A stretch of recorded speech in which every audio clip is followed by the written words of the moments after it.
Zeus is the almighty ruler of the world.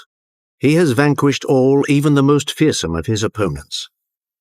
He has avenged his mother and won all of the wars. He reigns supreme over both the mortals and the gods of the pantheon. There are 12 of them in his grand council, 12 gods and goddesses. The great Olympians. But after battling his way to the top, Zeus found himself presiding over a universe that had been turned upside down and torn apart. He thus had to remodel the world, as it were, to establish a more harmonious, a more measured form of governance. But can power be exercised without that passion that consumes the heart as well as the body? The truth of the matter is that Zeus liked to seduce.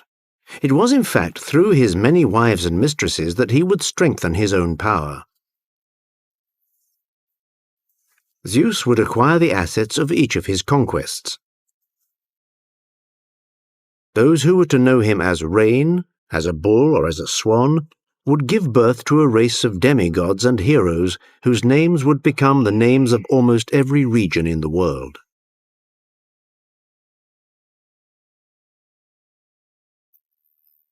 Zeus's amorous adventures were thus more than just romances. It was through his love interests that the master of Olympus indirectly imposed his authority, an authority that was based on the institution of laws and norms that had to be obeyed. Any transgression was severely punished. So in a certain way, Zeus combined love with order.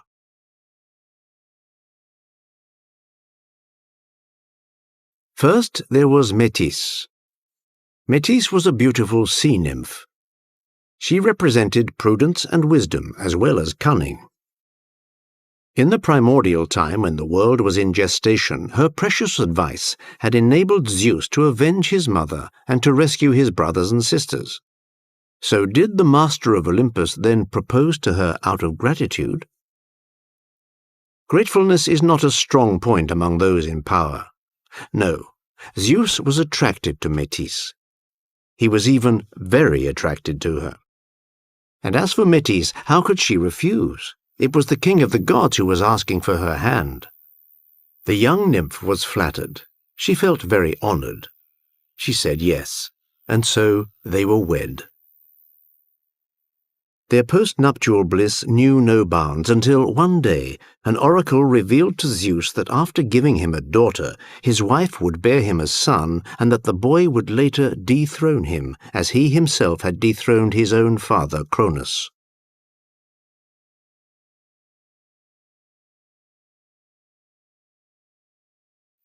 We can imagine how disturbed the divine ruler felt.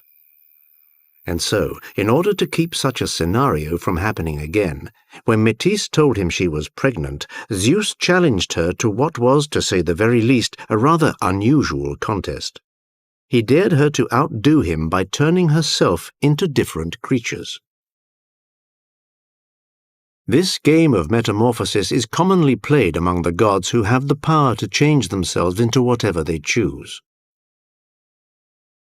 Metis, though she was the symbol of prudence, threw caution to the winds. She blithely went through a series of metamorphoses, turning herself into a lioness, and then a wild boar, a flame, and even a fly. Zeus congratulated her. Very good. But can you make yourself into something even smaller? Metis was caught up in the game and changed herself once again, this time into a drop of water. Zeus applauded, and then immediately swallowed it. But one does not swallow the goddess of cunning without getting into big trouble. After a while, Zeus was seized by a raging headache that was so violent that he felt like his head was about to explode. His son Hephaestus, the god of blacksmiths, ran up in a panic and with his great mallet struck his father's head, splitting it open. And a miracle happened. The daughter that Metis had been carrying leapt out of the head of the king of the gods. Her name was Athena. Athena, the goddess of war, protector of the city. She emerged in all of her splendor with her helmet and her spear, ready for battle.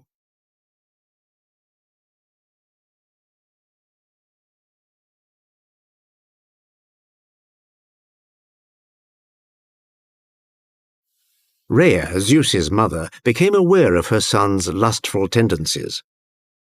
She sensed that his romantic and sexual volatility would lead to disastrous consequences. So she forbade him to remarry. She forbade him? How dare she? Had she forgotten that she was speaking to the master of the universe? Zeus took offense and threatened to rape his progenitress then and there. Rhea was unimpressed. She changed herself into a serpent, ready to pounce on her son. Zeus did the same thing. He turned himself into a male serpent and, entwining his mother in an indissoluble knot, carried out his threat.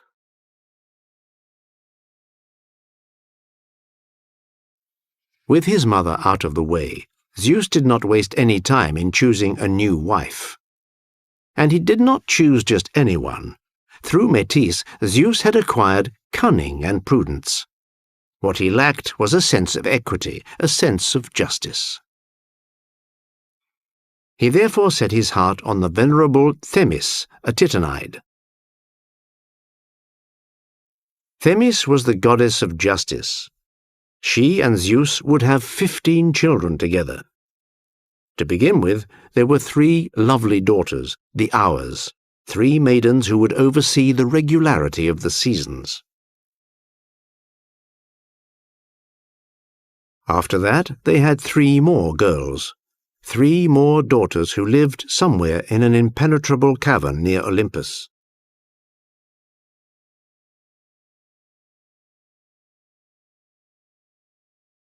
Three beautiful women with vacant eyes.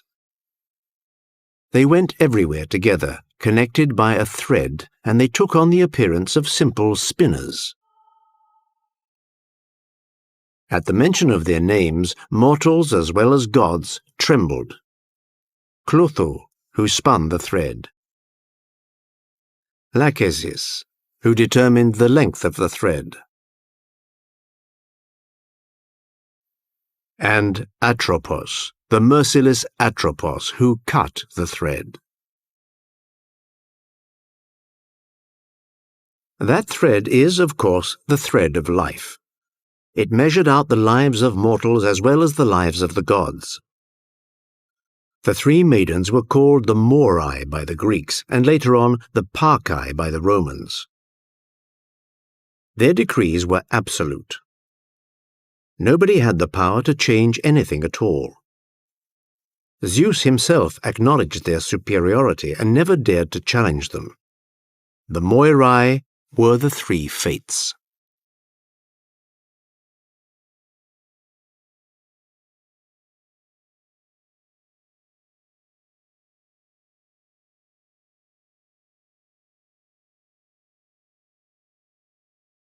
It wasn't long, however, before Zeus repudiated Themis, although he kept her by his side as a sort of counselor. So far, his love affairs had given him prudence, cunning, and justice. But what is a king without a queen? It was time to choose a queen. She would come from his own family, and since incest was quite common in the world of the gods, Zeus's 3rd wife would be none other than his sister, the goddess Hera, who was violent and irascible, and very jealous.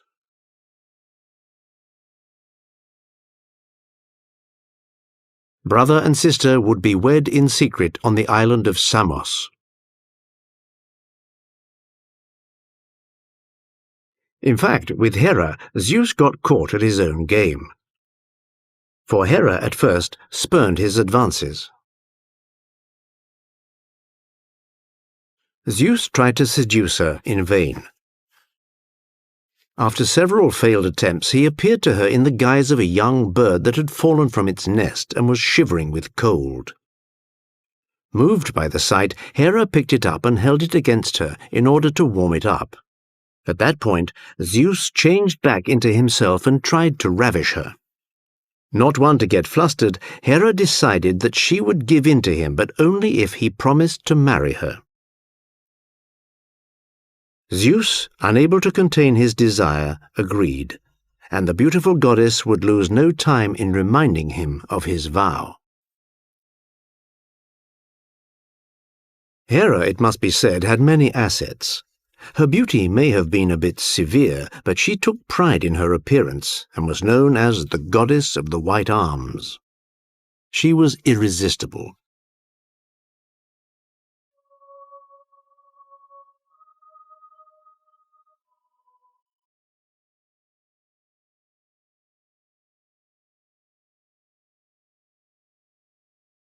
His marriage to Hera, which in a way had been forced upon him, and the beauty of his wife, did not stop Zeus from pursuing his amorous affairs, which he did with a very precise aim in mind. As the master of the universe, he was seeking to strengthen his connection with the different elements in nature. For example, with water and the seas. Where had he met Eurynome, the oldest daughter of Oceanus? Oh, well, it doesn't matter. Like the others, she succumbed to his charms. She would give him 3 children, the famous Graces, the 3 Graces who personify the joy of life, deemed to be a gift from the gods.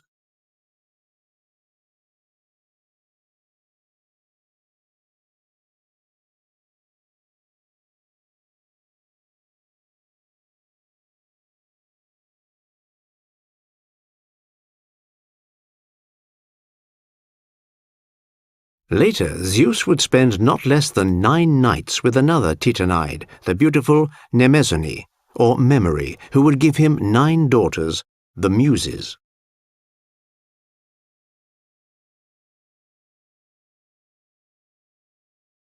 The Muses represented the arts, and each muse had her own special gift: eloquence, history, poetry, music, etc. The Muses divided their time between Mount Olympus, where they entertained the gods with their talents, and Mount Helicon, where, it was said, there was a spring that was a source of poetic inspiration.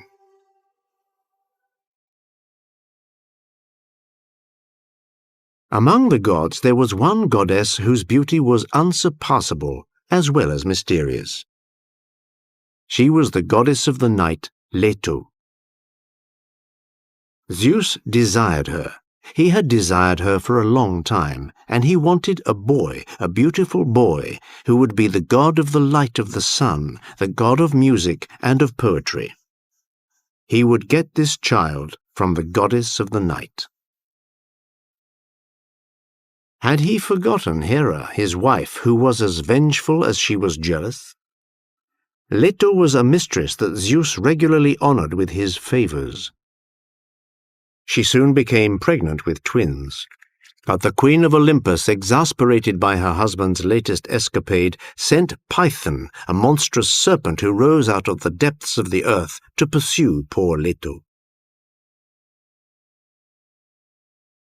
Hera also decreed that Leto should never find rest in any land on which the sun shone. The unfortunate goddess was forced to wander endlessly all over Greece until she finally came, when she was already in the throes of labor, to a small island in the Aegean Sea that agreed to give her asylum.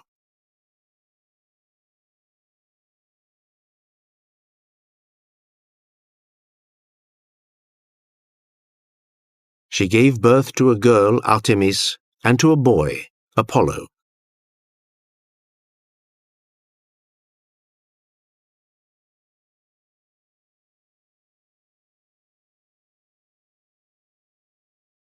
But Zeus's wandering eye did not only fall upon goddesses. Women, mortal women, also stirred the heart of the god of the gods. And that posed more than one problem. First of all, because It is not in the order of things for gods and mortals to mix. And secondly, because a mere mortal cannot look upon the divine glory of a god. But Zeus had fallen passionately in love with one woman on earth, one woman in particular. She was the daughter of the king of Thebes. Her name was Semele. In order to woo her, Zeus had no choice but to appear to her in the guise of a handsome prince. This was the only way that a god could be viewed by the human eye. The problem was that our divine philanderer was still married to Hera, and she furiously disapproved of this new romance that was developing between her husband and Semele.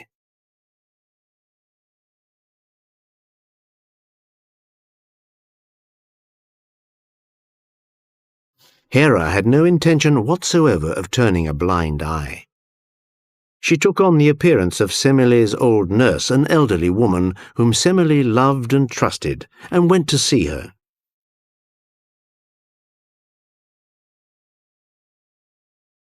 Semele, who was already pregnant, was about to give birth.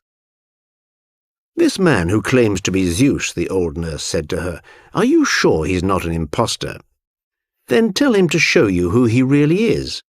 If your lover is indeed Zeus, ask him to prove it to you.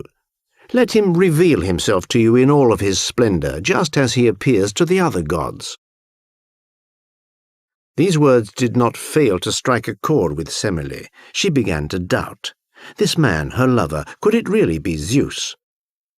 The next time he came to see her, she begged him to show himself to her, as he really was. Zeus refused. He knew only too well what the consequences would be. Semele insisted. Zeus stood his ground. "If that's the way it is," Semele threatened him, "you will no longer be allowed in my bed." Mad with desire for Semele, Zeus capitulated. As his lover looked on in awe and astonishment, he revealed himself to her as he really was. In the eyes of mortals, he was thunder and lightning. The entire palace went up in a blaze, and along with it poor Semele.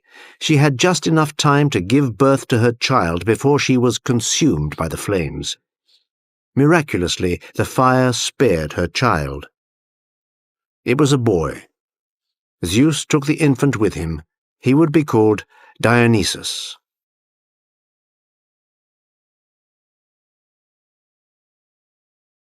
Clearly, Zeus could not sleep with mortals without employing incredible stratagems. At times he became an eagle, at other times a goose, or even a shower of gold, varying his many amorous metamorphoses just for the pleasure of it.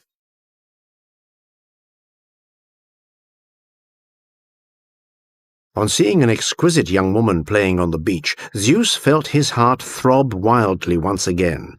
She was a princess, the daughter of a king from the shores of Asia. How should he approach her? She was leading her flock out to pasture. Zeus took on the form of a bull, a dazzling bull with a snowy white coat and sinewy neck muscles, outfitted with horns that were more diaphanous than a diamond of pure water. It was such a gorgeous animal that the beautiful maiden drew closer in order to stroke it. The bull gently lay his warm muzzle on her breast, and then knelt down at her feet. The princess thus grew bolder.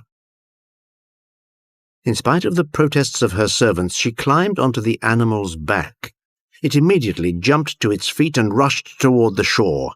It galloped swiftly over the sea and took the unfortunate maiden all the way to Crete.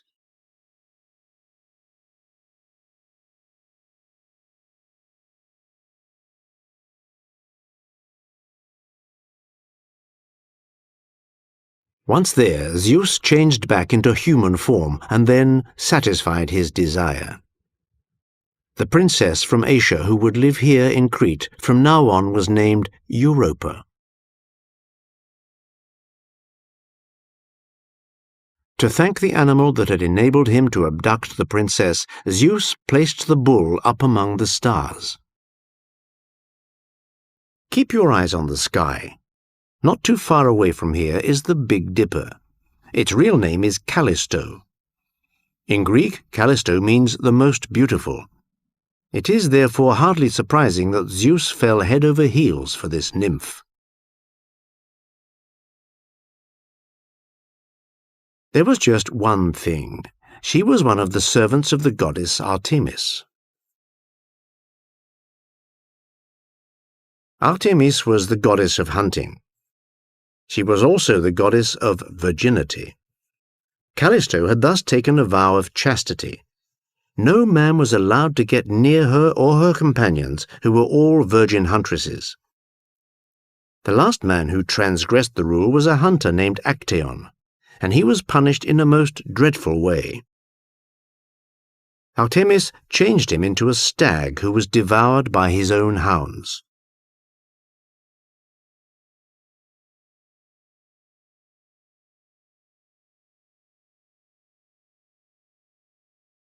Zeus was well aware of the danger. He wondered how he could get around it. Who would Callisto trust without any suspicion whatsoever? The goddess she served, of course, Artemis herself. So he approached his heart's desire disguised as the divine huntress. And there he was, or rather, she. What Callisto saw was her mistress, who was making eyes at her and covering her with voluptuous caresses. Callisto's body trembled and then gave itself up.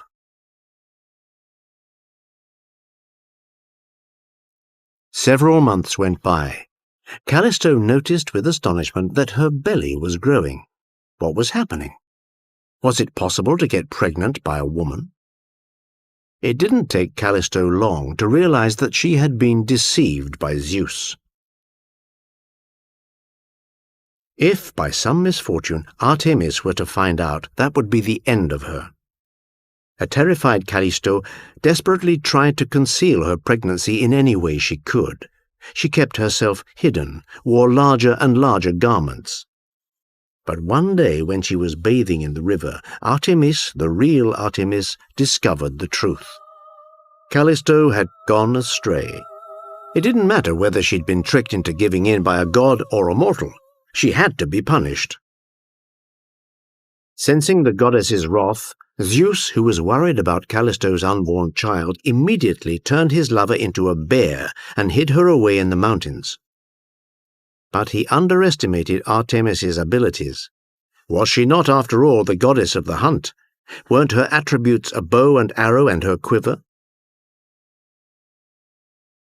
It only took Artemis a few hours to find Callisto, and without any hesitation, she shot the she-bear through the heart with an arrow.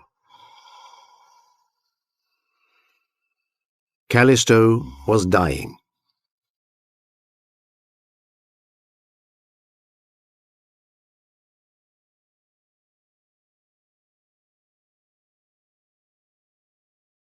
And so Hermes, the faithful messenger of the gods, was sent by Zeus to rescue in extremis the child that Callisto was carrying. The boy would be named Arcas.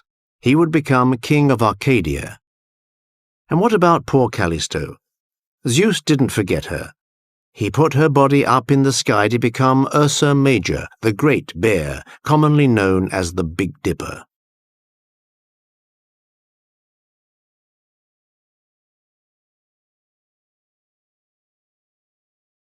Zeus's amorous conquests were countless. From the goddesses, Zeus sought to acquire the virtues that he lacked. But he also spent his time seeking beauty for his own pleasure, beauty in its purest and simplest form, wherever he could find it, whether among goddesses or among mortals.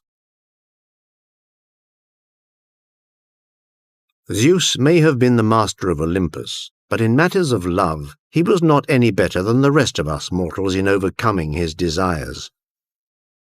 He was a very human, all too human, king of the gods.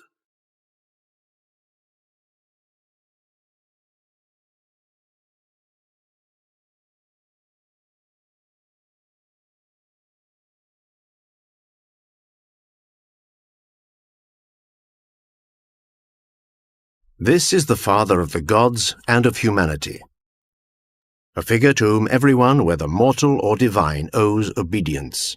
He is the lord of the elements.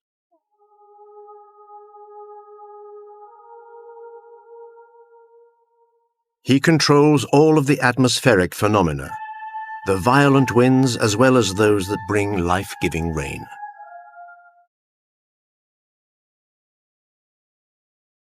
He upholds the social order and the royal power of the rulers. But above all,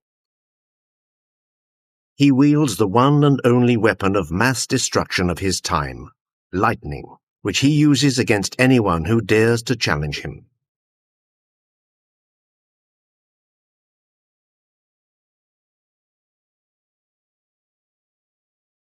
Among the gods, it is his name that stands out, the one with which we are most familiar, Zeus.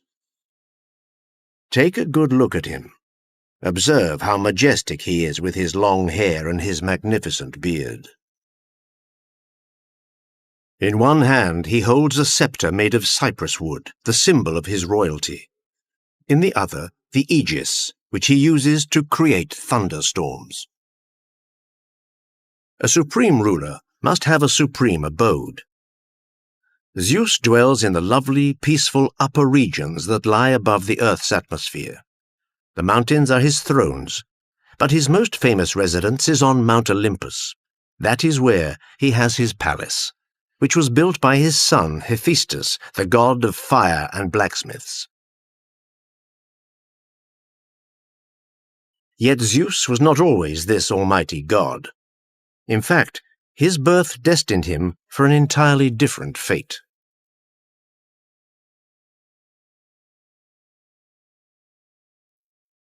It all began at the very beginning, before the dawn of time. And in the beginning was darkness.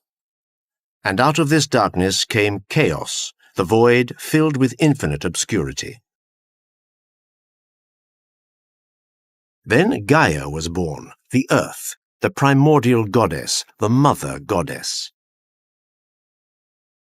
And out of her womb came the mountains, the snow-capped peaks and the caves, the forests, the oceans and their foam, the plains and the rivers.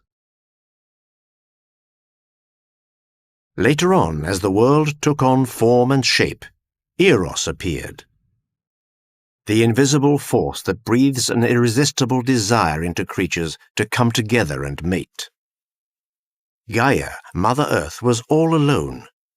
No one loved her, and she loved no one. Who was there for her to love except herself? There was nothing around her, except for chaos. So in her loneliness, Gaia decided to bring forth Uranus, the sky. Her exact opposite. The sky which was filled with a host of constellations. Then the sky came and lay upon Gaia. It embraced her. There they were, practically a couple, the sky and the earth. The two planes of the universe, one on top of the other.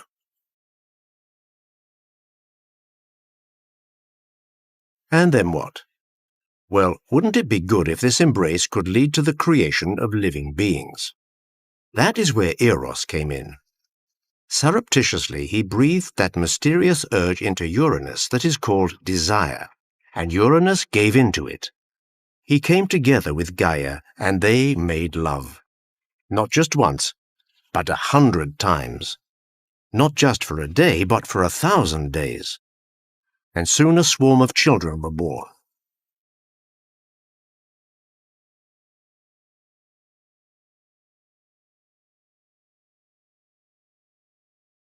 The first 12 would be called the Titans. 6 male Titans and 6 female Titanides. They were followed by the Cyclops, who got their name from the single eye they had in the middle of their forehead. After that came the Hecatoncheires, whose name means the 100-handed ones. And as if 100 hands weren't enough, each of them also had 50 fire-spitting heads. Finally, Gaia gave birth to the giants, a fearsome race of colossal, monstrous-looking beings.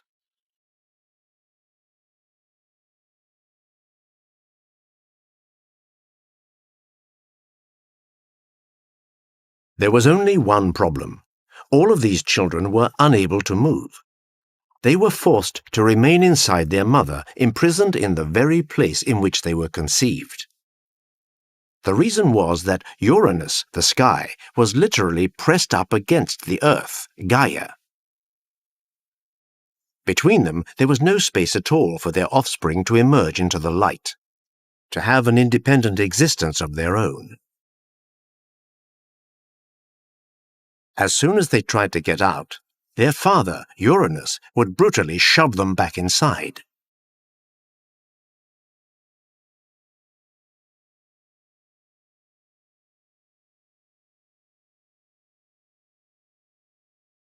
So, filled with rage and frustration, the Titans took it out on their mother. They fought, they thrashed about inside of her, they suffocated and tormented her. Gaia was suffering. She was worn out as well as furious. Things could not go on this way. Enough was enough.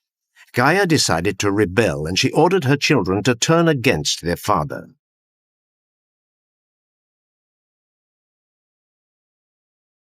No one moved.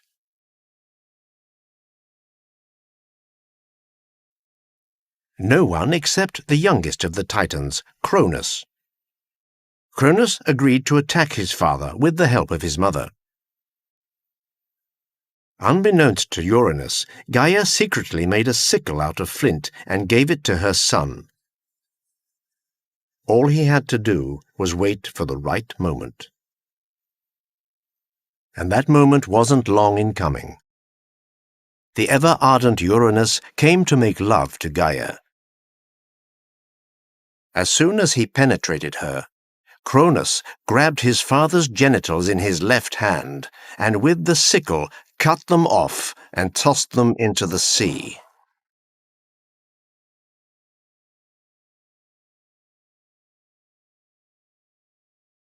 Overcome with pain, Uranus pulled back violently and moved away from Gaia. It was the moment they were waiting for. The two were separated at last.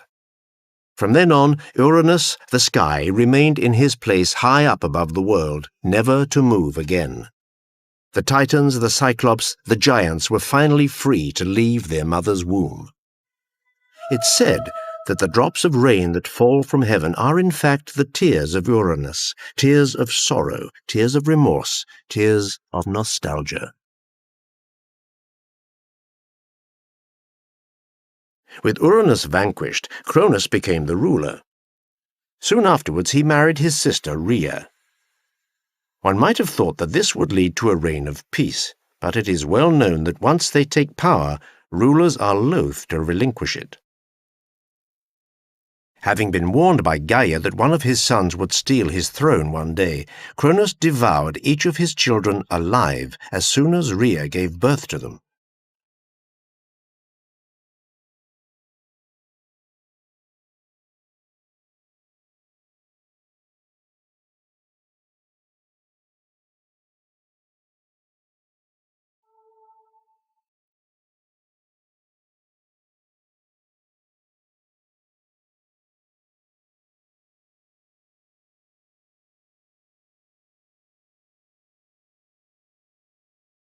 In despair, the unlucky goddess had no other choice but to try to escape from her husband's murderous frenzy.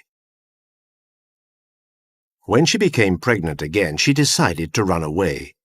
It was a wise decision, since the unborn child was a special child who wasn't quite like the others.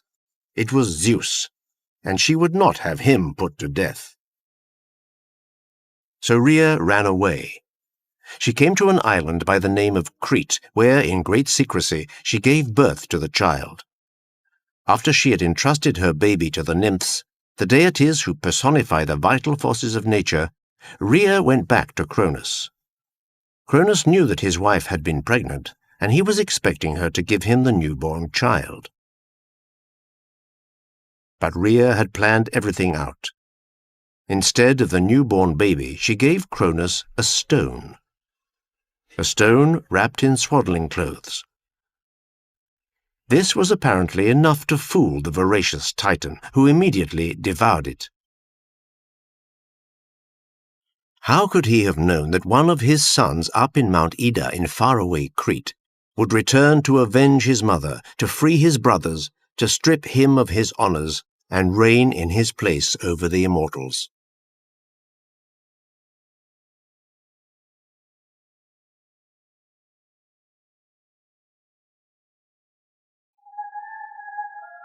Zeus grew up in the mountains of Crete under the watchful eye of his grandmother, Gaia, the Mother Earth, and the nymphs.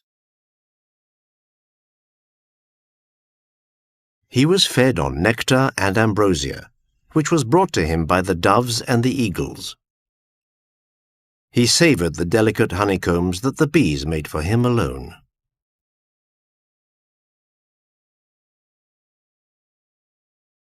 And he suckled the milk of the goat nymph Amalthea.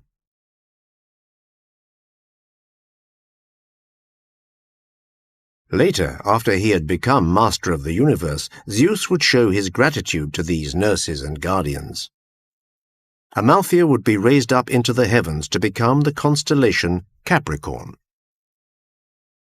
He would take one of her horns and give it to the nymphs who had cared for him, turning it into the famous cornucopia, the horn of plenty, that is always filled with what its possessor desires to eat and drink.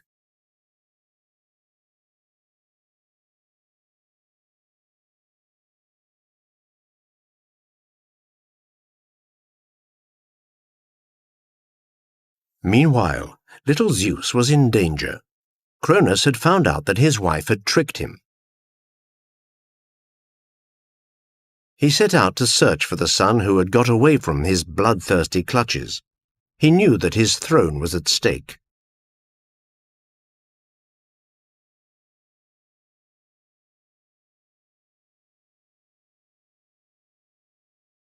Cronus looked everywhere. He lifted up the mountains and hills. He scanned the seas, but failed to find the child.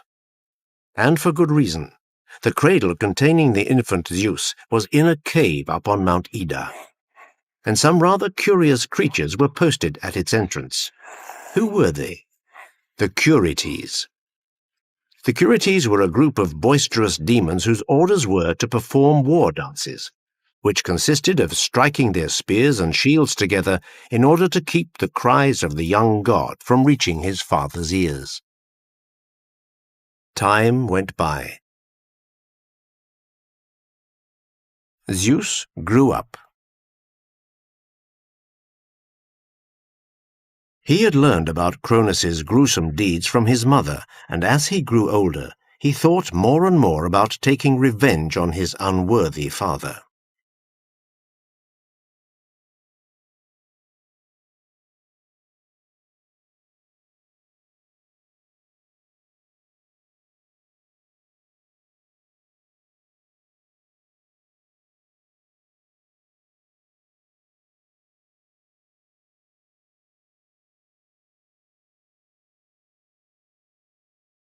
Zeus was now an adult.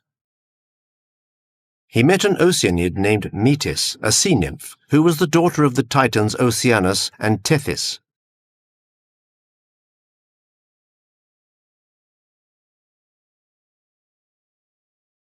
Metis was the goddess of wisdom and prudence, as well as the goddess of cunning. The young Zeus set out to seduce her, and he succeeded without any trouble at all. He then told her about his birth, his desire to avenge the crimes committed by his father, and his wish to free his brothers and sisters trapped inside Cronus's belly. How should he go about it? Metis came up with a solution. Give Cronus an emetic potion to drink that will cause him to vomit. To hide the taste, she added, mix it with honey. Excellent idea, but where can I find such a potion? Metis smiled. Why don't you ask your mother? She'll know. Zeus took the goddess's advice and went to see Rhea. He told her about the plan. Rhea approved of the scheme. She made the potion and gave it to her son, after arranging for him to enter Cronos's court as a cup-bearer, the boy responsible for serving drinks to the gods. As soon as he got the chance to approach his father, Zeus offered him the cup. The unsuspecting Cronus took it and drank. The potion went to work at once, and he vomited up the stone in swaddling clothes. Then, one by one, he regurgitated all of the children that Rhea had brought into the world. Cronus was furious at having been duped, and determined to keep his throne, he decided to make his son pay for this ruse. He rallied all of his brothers and sisters, the Titans, around him.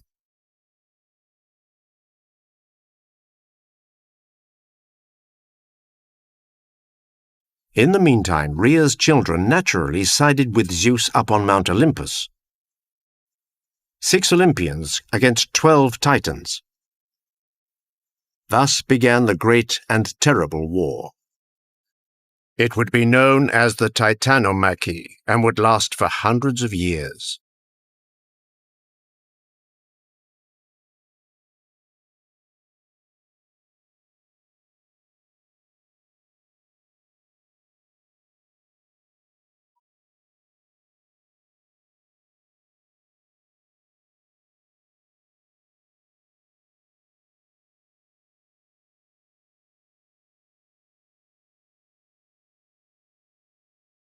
At one point, when the outcome of the struggle seemed uncertain, Gaia, the tenebrous yet luminous grandmother, who could be silent as well as loquacious, told Zeus that in order to win, he would have to seek the support of allies from the same generation as the Titans, the Cyclops.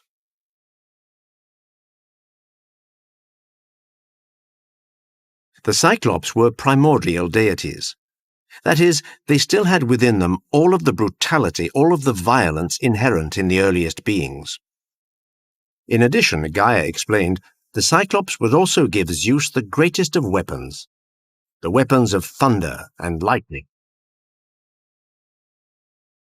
At the present time, however, they were shut up in the realm of Tartarus, the most remote and the most abysmal region of the underworld. That was where Cronus had imprisoned them.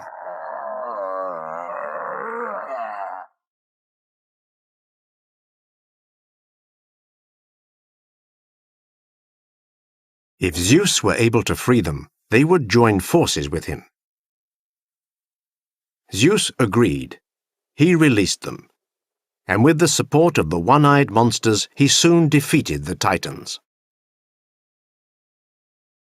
Had peace finally arrived? No. Because even though she had helped her grandson come to power, Gaia was now angry at him for forever banishing her own children, the Titans. So, against Zeus, she pitted the giants, the enormous race of creatures who were considered to be invincible, and thus a new war broke out. A new war called, this time, the Gigantomachy, which would continue long after the first mortals had come into the world.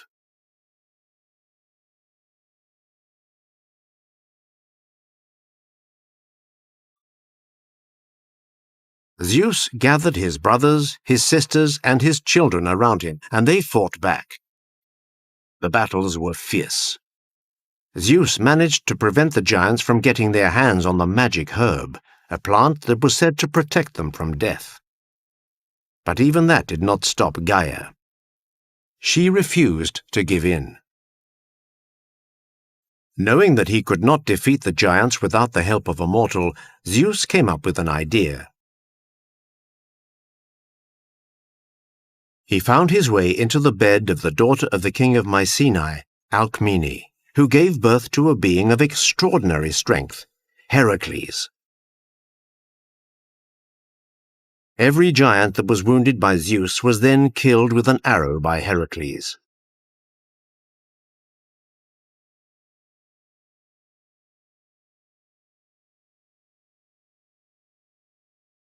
Once again, Zeus triumphed over his enemies.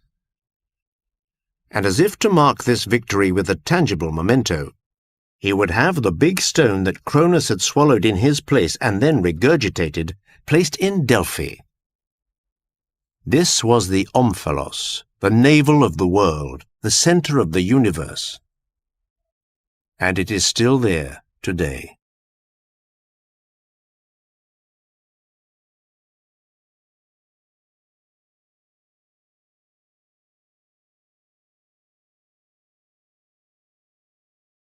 One might have thought that things would now settle down, but this was not to be the case. Zeus had one more obstacle to overcome. The last, but certainly not the least. For Gaia, once again, was enraged at the fate to which Zeus had doomed her offspring, the Titans. So she conceived a child with Tartarus, the most remote and the most abysmal region in the underworld. From this union would be born the most fiendish creature of them all, Typhon. Typhon was half beast and half man. The top of his head brushed the stars. His arms, when stretched out, extended from the east on one side to the west on the other. Fire burned in his eyes. Serpents were coiled around his lower limbs. And as if his appearance alone was not enough to leave his enemies petrified with fear, Typhon also made the most horrendous noises when he moved, which resembled the bellowing of a bull combined with the roar of a lion. When this monstrous creature set out for Olympus, the panic-stricken gods fled to Egypt, where they disguised themselves by taking on the forms of animals.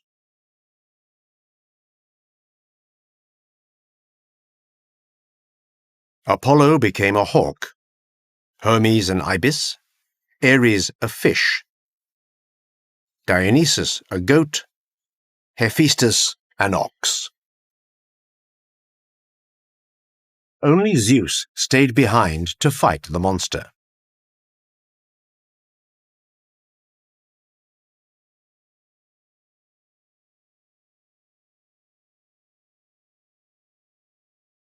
This flight into Egypt would have unexpected results. It would lead to a mingling of the Greek and Egyptian deities. Typhon would be identified with Seth, the brother and enemy of Osiris. Zeus would be equated with Horus. Dionysus would become Osiris. Demeter, Isis, and so forth. It was an extraordinary intermixing of two cultures that were not necessarily destined to come together. But let us return to our hero and the battle he was waging against Typhon. It was brief, but decisive. While Typhon was going after Zeus across the sea in Sicily, Zeus tore up Mount Etna and threw it on top of his enemy. With Typhon buried at last under Etna, Zeus could finally proclaim himself the indisputable ruler. He was now, without contest, the master of the gods.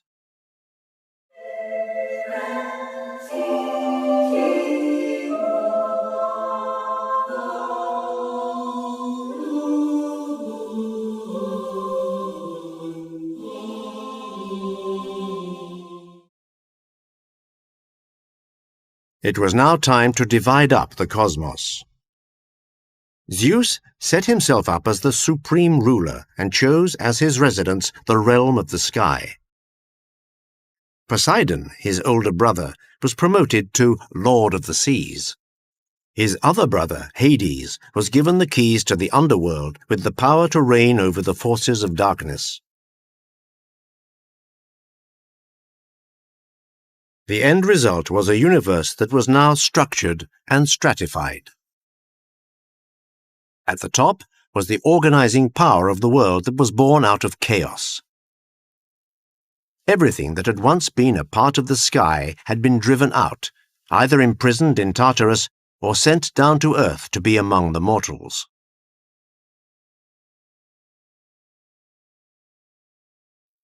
An omnipotent god had been born. But this god did not impose any kind of creed, had no need for any kind of clergy. Zeus, who would henceforth rule the world, had a difficult task ahead of him. He would have to establish order without falling into despotism.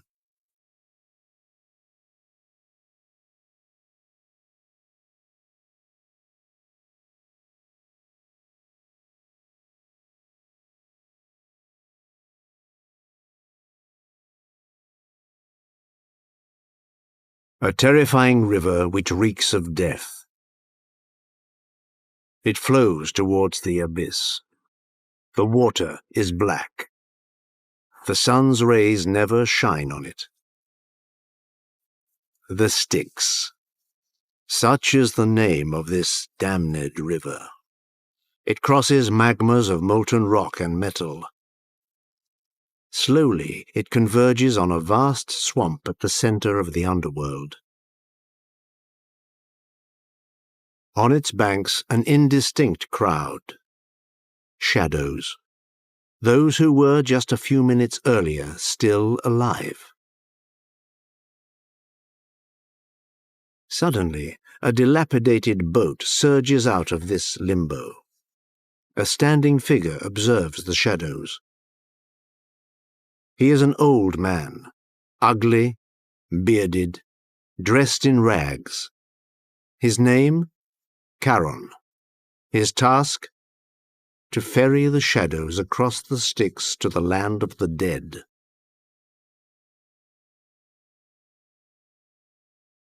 But there is a condition to be met by each of these shadows. They must pay Charon an obol for their passage. The friends of the deceased who know this requirement have buried their dead with a coin under their tongue. This will pay the fearful Charon. Those who cannot pay are doomed to wait eternally on the bank.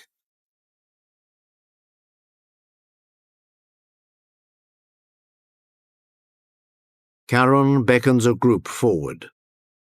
He checks that all are present. He seats the shadows in his boat and orders them to row. He takes the tiller. The vessel cuts slowly through the marshy waters. Mournful noises pierce the darkness. A hubbub of clanking chains, of moans, of sobs can be heard. In the distance, sinister plains can be seen, where the souls of heroes wander aimlessly through the crowds of the dead. Their only pleasure are the libations of blood that the living give them. When they drink, they feel almost like men again. The boat has docked. Charon abandons his passengers to their fate and leaves. Suddenly, a creature appears before the shadows. A dog, a huge three-headed dog. His eyes are like burning coals, his coat like bristling spears. Cerberus, the terrifying Cerberus, is there to guard the gates of the underworld. His ferocious barking fills the dead with vain terror.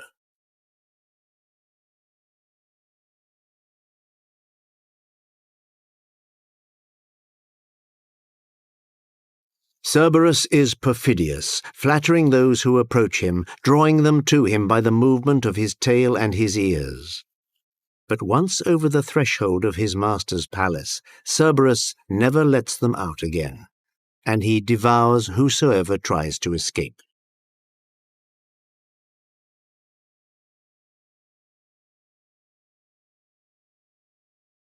It is over this world from which none can escape that the Lord of the Dead reigns, Hades. Hades, son of Rhea and of Cronus, brother of Zeus. Hades, the god who isn't named. The fear that he awakens is so great that rather than speak his name, he is referred to by all sorts of nicknames. The receiver of many, the illustrious, the giver of good counsel, or even the Zeus of the underworld. This kingdom of the dead was not wanted by Hades, not for a moment. It was allotted to him when Zeus took power and decided to share the universe with his brothers. Zeus, giving honor where honor was due, took the world of men and the celestial world for himself, gave Poseidon the sea world, and to Hades accorded the underworld.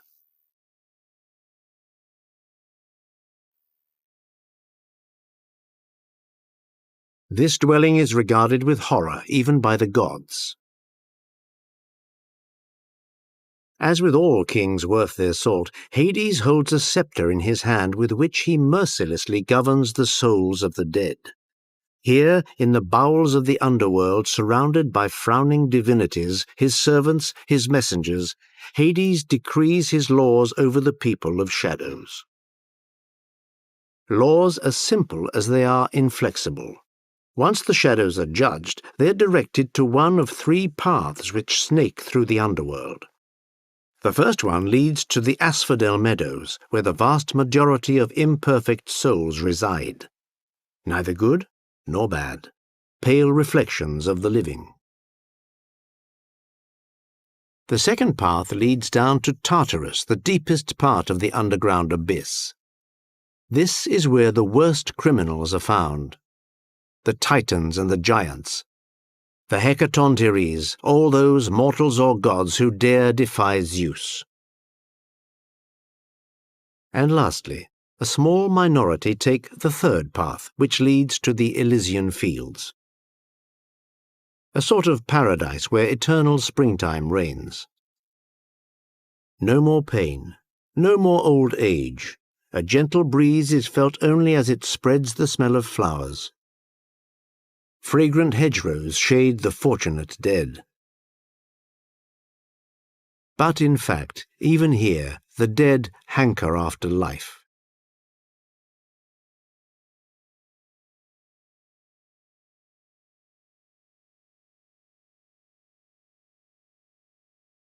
Hades is a rich god. He is surrounded by precious stones and rare metals, gold, diamonds, rubies. But he possesses nothing on the earth's surface. The mortals build no temples to him there, dedicate no altars to him, and his rare worshippers only meet at night, where, in joyless, sinister ceremonies, they sacrifice pairs of black animals, their heads turned to the ground. Hades is alone. No one could stand living in this universe, surrounded by murmurs which pierce the sinister darkness. No one. In any case, not of their own free will. And then, of course, Hades knows nothing of what goes on in the upper world or on Mount Olympus. He hardly ever goes there. The only news which he receives of the world is contained in the oaths and curses which mortals utter as they strike the ground with their hands. So Hades reigns in isolation, but he sometimes feels the need to leave his infernal palace to personally attend to business or just to breathe the outside air. One fine day, having just left the depths of his kingdom, Hades drives his chariot, pulled by splendid night-coloured horses, across a Sicilian plain not far from Mount Etna. He is indifferent to the sun's rays, to the cloudless sky, to the beautiful landscape. He rides, he crosses the plains, the forests and the valleys of Greece. Suddenly, a silhouette draws his attention. He brings his team of horses to an abrupt halt. There, a few steps away, a young girl of exceptional beauty is picking flowers. Her name is Persephone, a name which signifies bringer of destruction. And this young girl is not just anybody. She is the daughter of Zeus and Demeter, the goddess of agriculture and harvests. On Mount Olympus, where she is sometimes allowed to go, she is known as Cora, which simply means the young girl, the maiden. It is love at first sight. Hades' heart goes wild. He could kidnap the young girl, carry her off to his kingdom, but that wouldn't be right. After all, is she not his brother's daughter? Hades might well be the Prince of Darkness, but family is family, and he respects the law. So Hades sets off for Olympus. He goes to see Zeus. Before his royal brother, he asks for Persephone's hand. This is a hugely embarrassing request for the king of the gods. If he refuses, he offends his brother. If he accepts, Demeter will never forgive him. Zeus considers. He is completely at a loss. He dare not take sides. So he ducks the question. I can neither give nor refuse my consent, he tells his brother. Armed with this equivocal reply, Hades considers himself free of all constraints.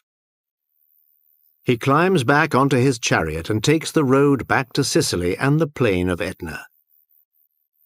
Persephone is there, still in the company of nymphs. So Hades dons his cap of invisibility and disappears. A few moments later, as Persephone bends to pick a flower, the ground abruptly opens beneath her feet. Pulled by its night-colored horses, the chariot of the King of Shadows springs from the gaping hole. One hand still on the reins, Hades grabs Persephone around the waist, lifts her and carries her off into the pit of the dead and the night.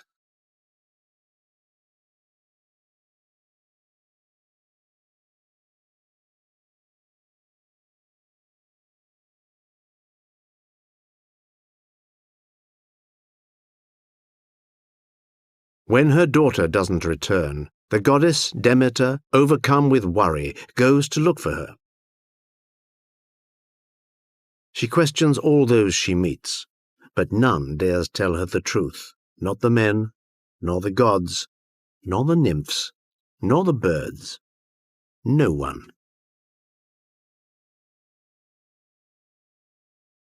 Until at last an old woman approaches her. It is the goddess Hecate. Hecate is a goddess with double powers. She is both goddess of fertility and goddess of the moon. When the moon is full, lighting the night sky and making men and beasts mad, it is said that Hecate points out the path to the underworld. This goddess stands at the crossroads between good and evil, between fertility and drought. One day she is the helper of humanity, the next the harbinger of imminent death. Hecate is the only divinity who sometimes, of her own free will, goes down to see Hades at home. And so here is Hecate coming towards Demeter. The other morning she heard the voice of Persephone calling for help, but when she got there was no one to be found.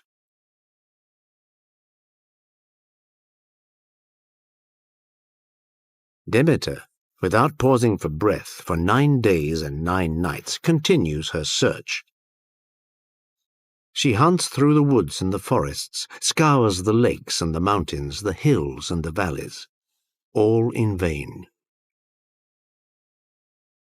Finally, when all hope seems lost, Hecate takes her to see Helios, the god of the sun, who sees everything.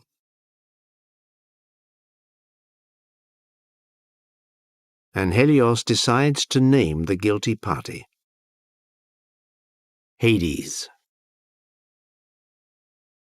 Hades, the master of the underworld. Demeter demands the return of her daughter. Hades refuses. In that case, announces Demeter to the assembly of gods, I leave Olympus never to return, and the earth will be sterile until my daughter is returned to me. This is no empty threat. Demeter has the means of putting her words into practice. She is the goddess of wheat, the goddess of nourishment. The following day the crops start to fail, fruit begins to rot, and famine looks set to ravage the earth. The human race is threatened with extinction. In his palace, implored from all quarters, Zeus is at a loss to know what to do. He sends Demeter his messenger, the goddess Iris, to beg her to see reason. Demeter will hear nothing of it. A delegation of gods and goddesses from Olympus laden with gifts goes to plead with her, without success. So Zeus, with no choice left to him, sends his son Hermes to see his brother Hades with the following message. If you do not give back Persephone, we are all lost. Mankind will die, and there will be no one left to honor us, no one left to believe in us. Hades considers. And he accepts. Yes, he accepts. He is willing to give Persephone back to her mother, but on one condition. The laws of the gods must be respected. Did he himself not respect Zeus's word when he made his request? And there is a law here in the underworld which everyone is aware of, and which none may violate. Whosoever has consumed the food of the dead will remain beneath the earth for eternity. Hermes questions Persephone. Did she taste any food? Persephone assures him, hand on heart, that she has been so unhappy since her kidnap that she has eaten nothing. Hades therefore reluctantly accepts that she return to her mother's side. But just as Hermes is helping the young girl onto his chariot, a voice rings out. It is Ascalaphos, one of the gardeners of the Lord of Darkness.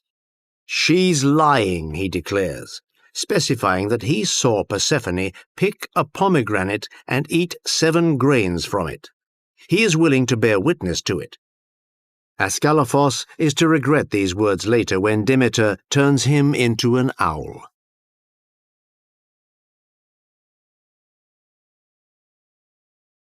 For the moment, in any case, this revelation changes everything.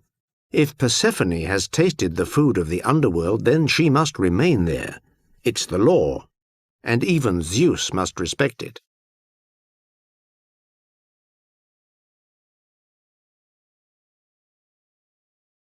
When she learns the news, Demeter, sadder than ever, shuts herself away all alone. She refuses to return to Olympus and determines to carry on starving mankind.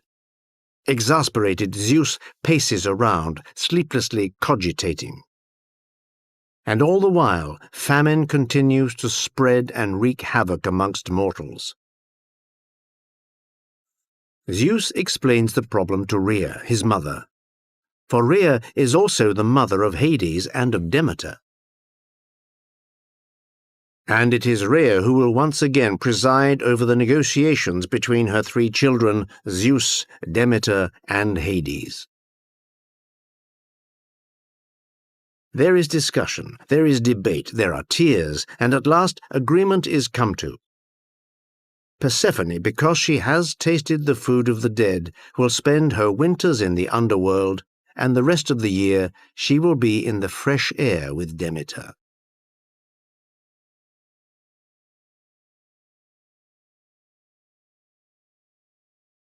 And that is why, during the months that the mother and daughter are separated, the earth freezes, nothing grows or flowers. That is Demeter, who, separated from her daughter, shuns Olympus and refuses to feed mankind. Nature is waiting for Persephone to return. And that is how Persephone, the gentle young girl who liked to pick flowers beneath the Sicilian sun, became the queen of the underworld. Contrary to all expectations, the couple formed by Hades and Persephone is a happy one. Persephone takes her role as queen very seriously, and her role as wife equally. Her presence brings about a new image of life and death, since the young woman shares her time between the 2 worlds, the lower one and the upper one. But this marriage doesn't improve the reputation of the Lord of the Underworld.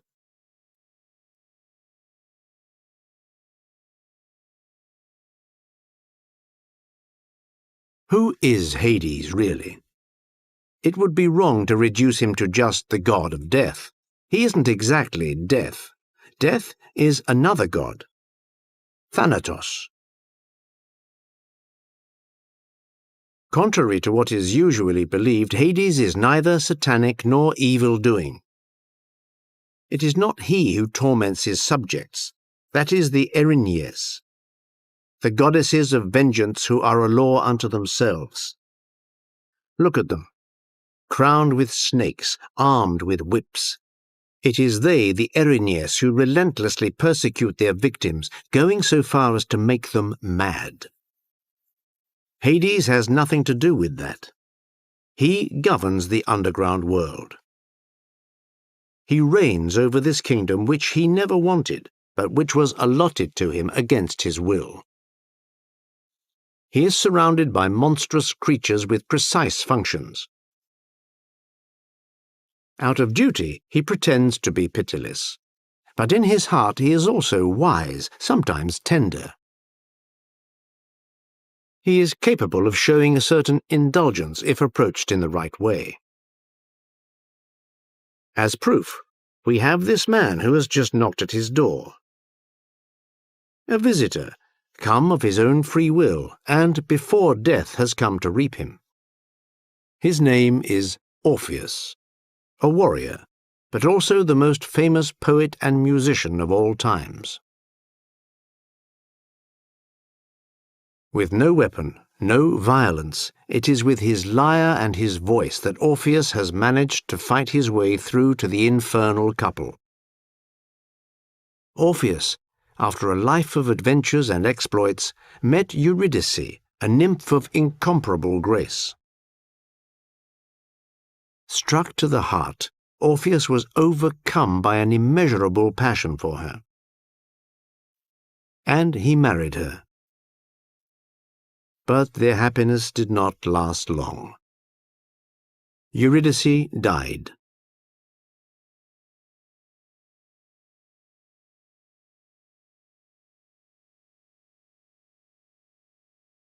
Orpheus, mad with grief, unable to resign himself to the loss of his loved one, dared to do what no other mortal had dared to do before him: descend into the underworld. So now, here he is. He asks the infernal couple for the return of his love. Hades is speechless. Persephone is too. They seem poised to punish such impudence, but Orpheus stops them with an imploring gesture. Striking a sensitive chord, as one might say, he reminds Hades of the feelings he experienced towards Persephone, the flight of love that he succumbed to, his desperation and sadness when the one who he made queen of the underworld is kept far from his side. Softened by these celestial notes and the poetical musician's words, Hades and Persephone give in to his prayers, on condition, once again, that the laws of the underworld be respected. Orpheus can leave. Eurydice will follow him, and he must never turn around, not before reaching the surface. If he disobeys, then Eurydice will be lost to him forever. Hades and Persephone will be able to do no more for him. The destiny of Eurydice now lies in his hands alone. This decision sheds light on the multiple facets of the personality of the master of the underworld. He is music-loving, sensitive to lovers' laments, and capable of being moved by beauty. But whatever he does, in the eyes of mortals, Hades will always be this feared and detested god, the master of the underworld, when in truth he is both life and death, two faces of a blank page. Certain evenings, Hades perhaps says to himself with sadness that today mortals are very wrong to fear, because real death, the unique death, as the Greeks well knew, is not the underworld. It is being forgotten.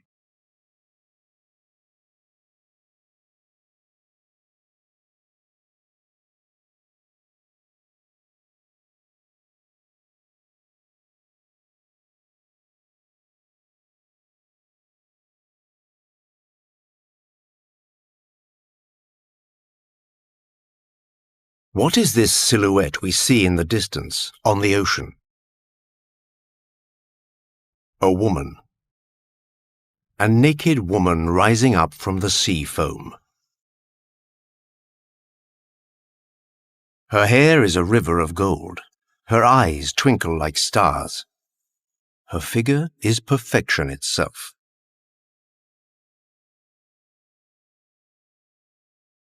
Her skin is as white as sea foam. No mortal and no goddess has ever matched such beauty. And because she rose up from this foam, which the ancient Greeks called Aphros, she was named Aphrodite. Aphrodite. Sadly, her beauty was tainted with ambiguity. For her radiant grace and her perfect smile enchanted souls, and her violent birth incited unbridled sexuality. Do you remember? For thousands of years, Gaia, the goddess of the earth, was held prisoner by her husband Uranus, the god of the sky. Because not for one instant since the first morning in the world could he bear to be apart from her.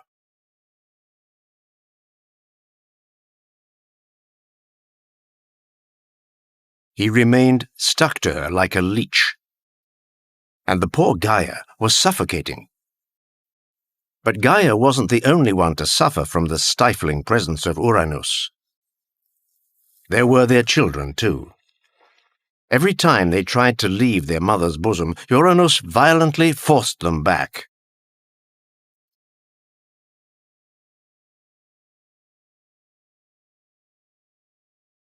This situation couldn't go on. With a great scream, Gaia commanded her children to turn against their father. Be done with him, depose him, murder him, whatever you like. But none of Gaia's children dared to confront Uranus, except one. The youngest amongst them, Cronus. His mother secretly gave him a fearsome weapon, a sickle fashioned out of flint. Cronus lurked in the shadows, waiting for the moment that his father, Uranus, who was never satisfied, came to demand sex from Gaia. When he arrived, Cronus leapt out and grabbed his father's genitals, cutting them off with one swipe of the sickle and hurling them into the ocean. From Uranus's mutilated genitals poured torrents of blood and sperm, which floated on the surface of the sea, finally uniting with the foam and fertilizing it. And Aphrodite was born after this very singular union.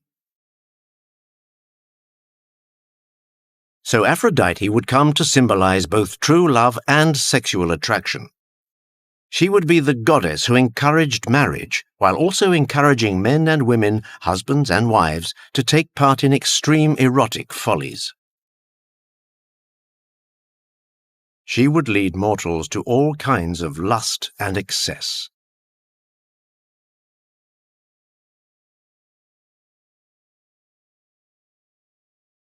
No sooner had Aphrodite risen from the sea foam than Zephyrus, the god of the west wind, carried her on a shell to the shores of Paphos, a bay located on the western side of the island of Cyprus.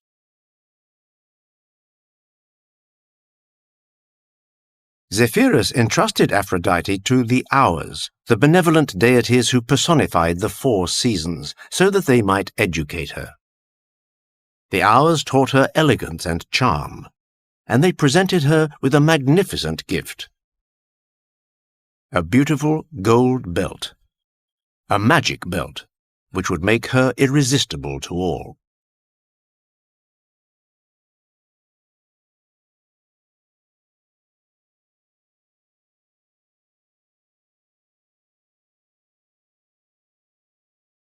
Aphrodite was ready. The time had come to introduce her to the gods. When she made her entrance on Mount Olympus, the assembly rose and unanimously proclaimed her as the goddess of beauty and of love. Zeus declared that such feminine splendor could not remain alone. She needed a husband. Catching the gathering by surprise, Zeus designated the most unlikely of suitors. His son Hephaestus, god of craftsmen and blacksmiths. Hephaestus, the lame one of Lemnos, the ugliest of all the gods. So deformed was he that on his birth his mother Hera looked on him with disgust and hurled the infant from the top of Mount Olympus. And yet Aphrodite was far from put off by the ugliness of her chosen one. She even stated that she already felt nourished by a sincere love for him. As proof, she would bear him children, 4 of them. But none of them were the children of Hephaestus. The day after their wedding, Aphrodite chose a lover. It was impossible for she who had been born from the mutilated genitals of the god Uranus to resist the fire in her belly. Her lover was the complete opposite of Hephaestus. It was Ares, the god of war. He was tall, handsome, and had the body of an athlete.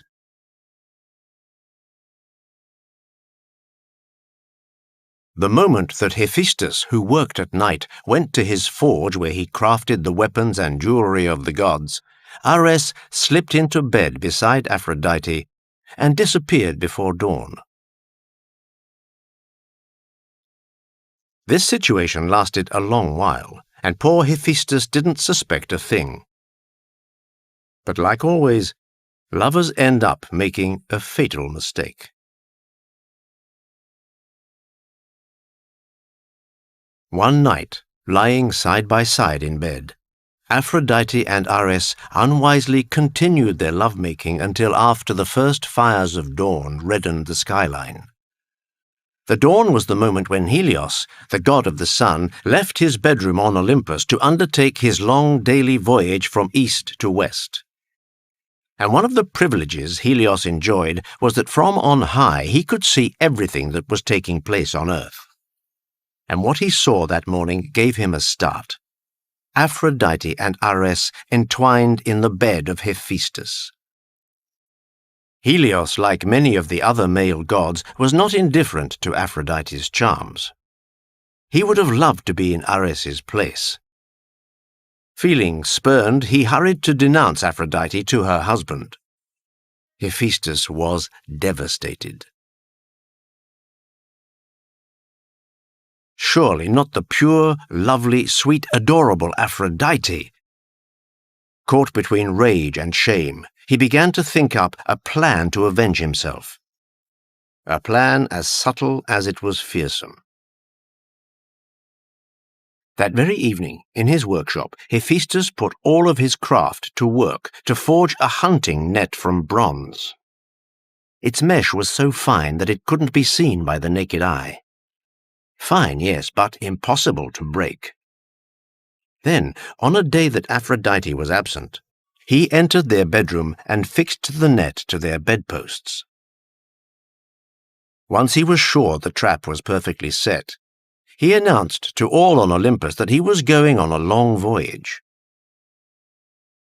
As he had assumed, his unfaithful wife did not offer to accompany him. She kissed him tenderly, seeing him off with affectionate waves of her hand, and the moment he was out of sight, she jumped with joy.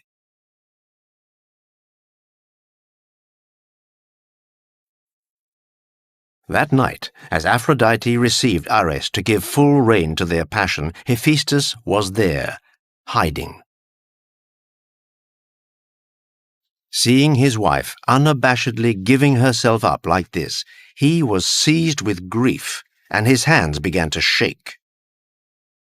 To shake so much that one might wonder if he would be able to set his trap in motion.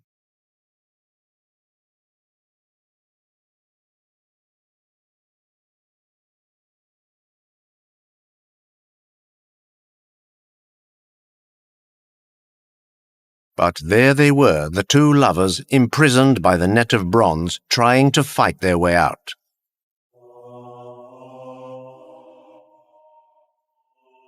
Hephaestus awoke all of Olympus and invited the gods and goddesses to witness the adultery along with his dishonor. The gods, filled with joy, rushed to the blacksmith's side. Aphrodite and Ares, ensnared in the net, offered the most humiliating of spectacles. The gods laughed and laughed. Mockery abounded. Apollo nudged Hermes and whispered, "Admit it, you wouldn't mind being in Ares's place right now." "Of course," replied Hermes, "even if there were 3 nets." Poseidon took in every detail of the scene. Like Apollo and Hermes, he too was smitten with the naked body of Aphrodite. He wanted to sympathize with Hephaestus, but finally asked him to release the two lovers. Hephaestus agreed, on the condition that the two of them agreed to be exiled from Olympus. And he warned darkly that if they didn't stick to their promise, Poseidon himself would take their place beneath the net. Zeus, impatient to be done with what he considered to be a ridiculous affair, accepted his brother Poseidon's proposal, and the case was closed.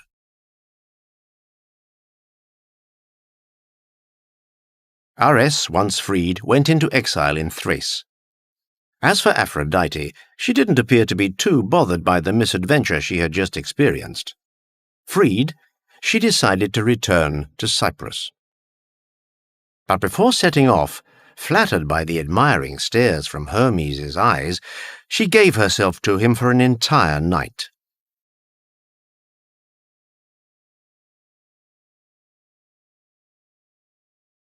From their union, a child would be born, half man, half woman. Hermaphrodite.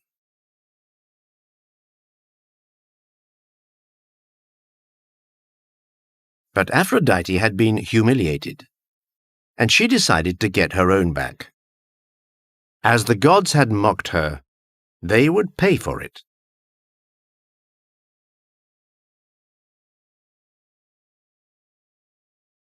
On Mount Olympus, Aphrodite began sowing seeds of infidelity, breaking hearts, splitting up couples, depriving some gods of all love, while turning others wild with passion.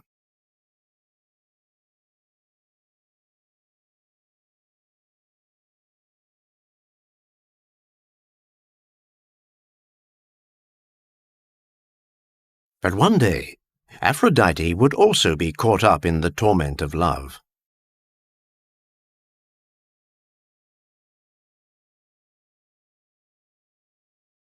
An unpredicted encounter would change her life forever. The daughter of the king of Cyprus, a young princess called Myrrha, claimed to be so beautiful that there was no point in venerating the goddess of beauty and love, Aphrodite. So incensed was she that the goddess decided to punish her for this blasphemy. She inspired the insolent Myrrha with a devouring passion for her own father. One night, Myrrha, overcome with desire, slipped into her father's bed. Their union lasted 12 nights and 12 days, during which the father, bewitched by Aphrodite, failed to recognize his daughter. At daybreak on the 13th day, the father discovered with fright the trap his daughter had led him into. He seized his sword and beseeched the gods to forgive him for what he was about to do.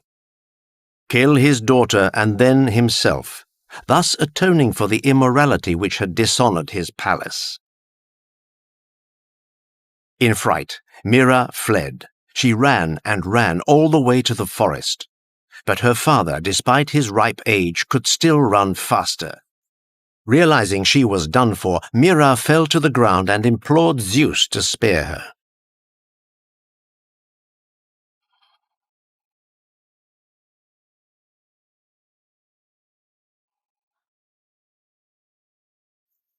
The king of the gods, moved by her tears, agreed and decided to save her. He transformed her into a tree, which took root at that very spot. Even after her transformation, Mira continued to weep, and her tears became a treasure, a very precious treasure, a balm of incorruptibility, myrrh.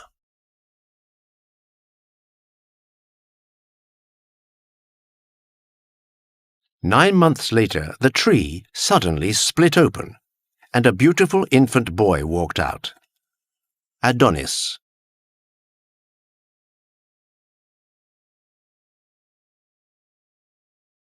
Aphrodite was there to witness this prodigious birth.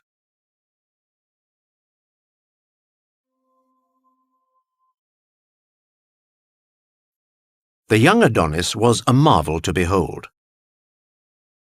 Aphrodite was already consumed with passion for him. Adonis would be her lover. He would be hers, and hers alone. But until he came of age, she would need to hide him somewhere, far from the eyes of mortal woman and other goddesses. Aphrodite carefully made a cradle which she decorated with flowers. She put the infant inside and set off to entrust him to Persephone, the queen of the underworld. She thought that in the depths of the earth, the handsome child would not risk being seduced, and once he had reached the age of first love, all she had to do was to go and fetch him. But when Persephone saw the boy, she too was taken with him, so much so that she decided to keep him for herself.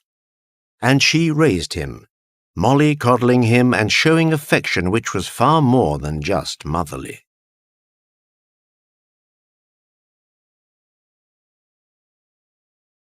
The years went by.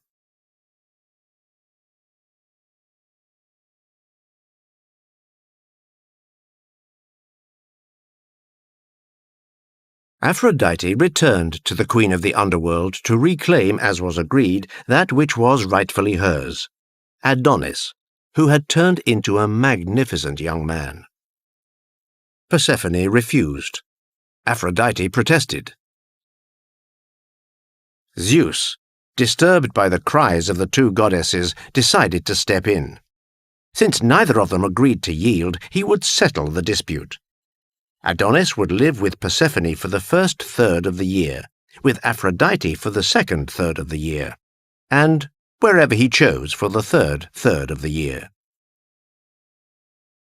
Persephone demanded one condition, that when Aphrodite was with Adonis, she must never wear her magic belt, the one which made her irresistible to all. Aphrodite pretended to agree. And on her very first day with Adonis, she broke the agreement. Within hours, Adonis was bewitched. All he saw was Aphrodite. All he dreamed of was Aphrodite. All he could say was Aphrodite's name. When the third third of the year came, the months where he could choose where to live, he decided to stay with Aphrodite. Persephone was furious. How dare Aphrodite trick her? Never mind. She would take out her revenge on Adonis. She went to Thrace to find the fiery, quarrelsome god Ares, once the lover of Aphrodite. She told him that his beautiful mistress now preferred over him a mere mortal, and what's more, she added, an effeminate mortal. His self-esteem injured, Ares exploded with rage. A mortal!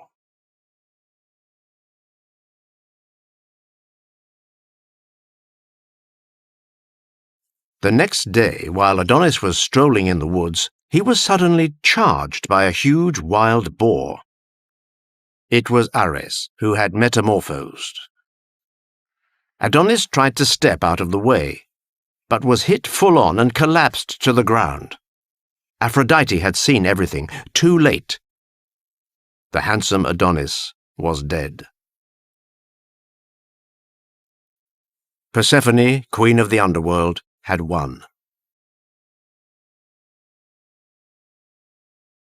From then on, Adonis would stay in her realm until the end of time.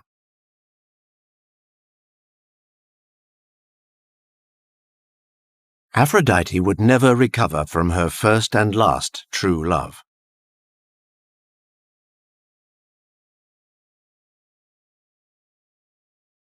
She would grieve for eternity.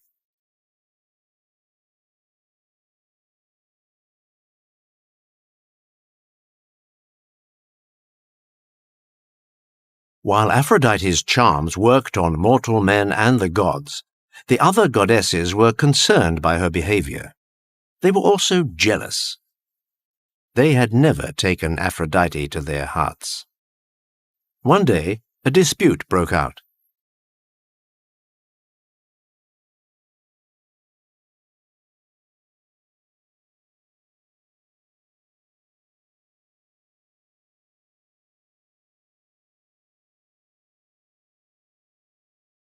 While all the gods were gathered on Mount Olympus for a lavish banquet, Hermes, the goddess of discord, who hadn't been invited since she always caused trouble at such events, suddenly burst in and hurled a golden apple onto the table.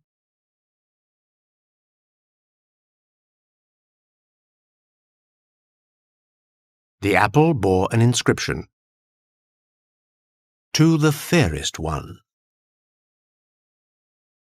Everyone's eyes immediately turned to Aphrodite.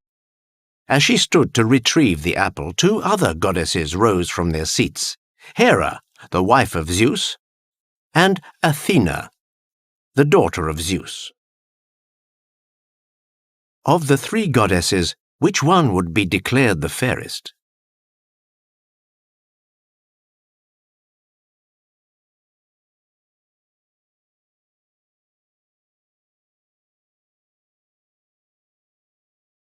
Zeus, with his usual wisdom, decided that it was not the role of a god to judge, but of a mortal.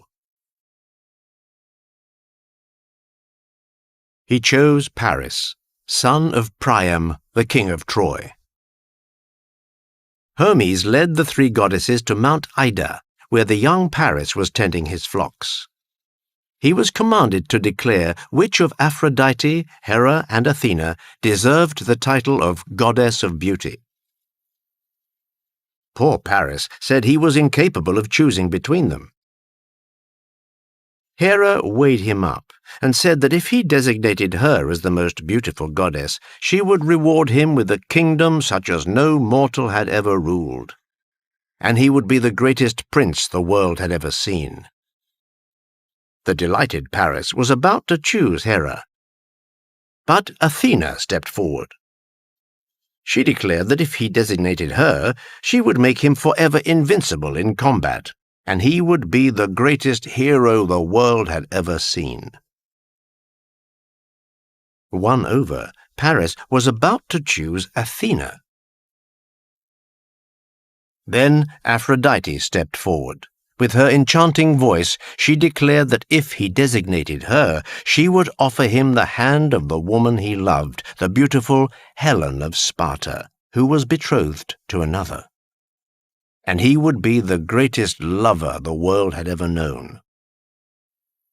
This time, without hesitation, Paris took the golden apple and gave it to Aphrodite.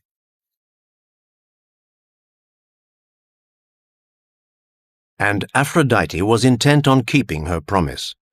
She removed her magic belt, that which made those who wore it irresistible to all, and gave it to Paris.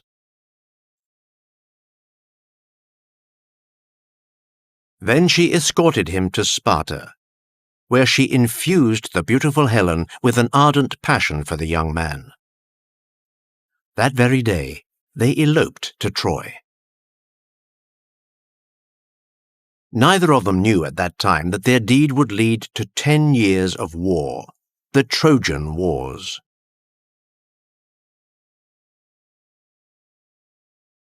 War, yes, but a war in the name of love. Only a goddess like Aphrodite could inspire such a war.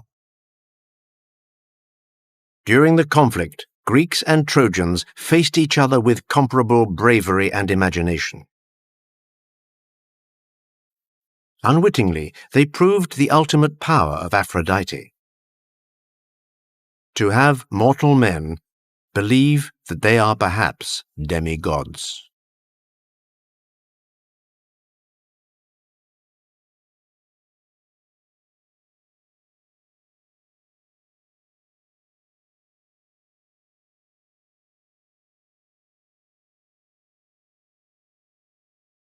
Once upon a time, there was a young man who adored love, singing and dancing, and also dressing as a woman. Wherever he went, he was accompanied by a procession composed of pale-skinned nymphs with long black hair, and satyrs with goat horns. The young man led the procession, carrying his thyrsus, a staff wound with ivy and topped with a pine cone, accompanied by the raucous sound of the rhombus, or bull-roarer, which resembled thunder or the screams of the gods.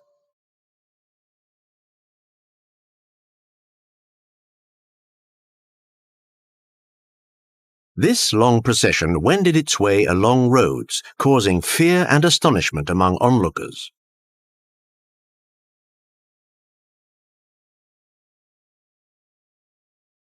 As a young man, he was very different to others of his age. It was said he didn't have the same morals as respectable people. His were carefree and debauched.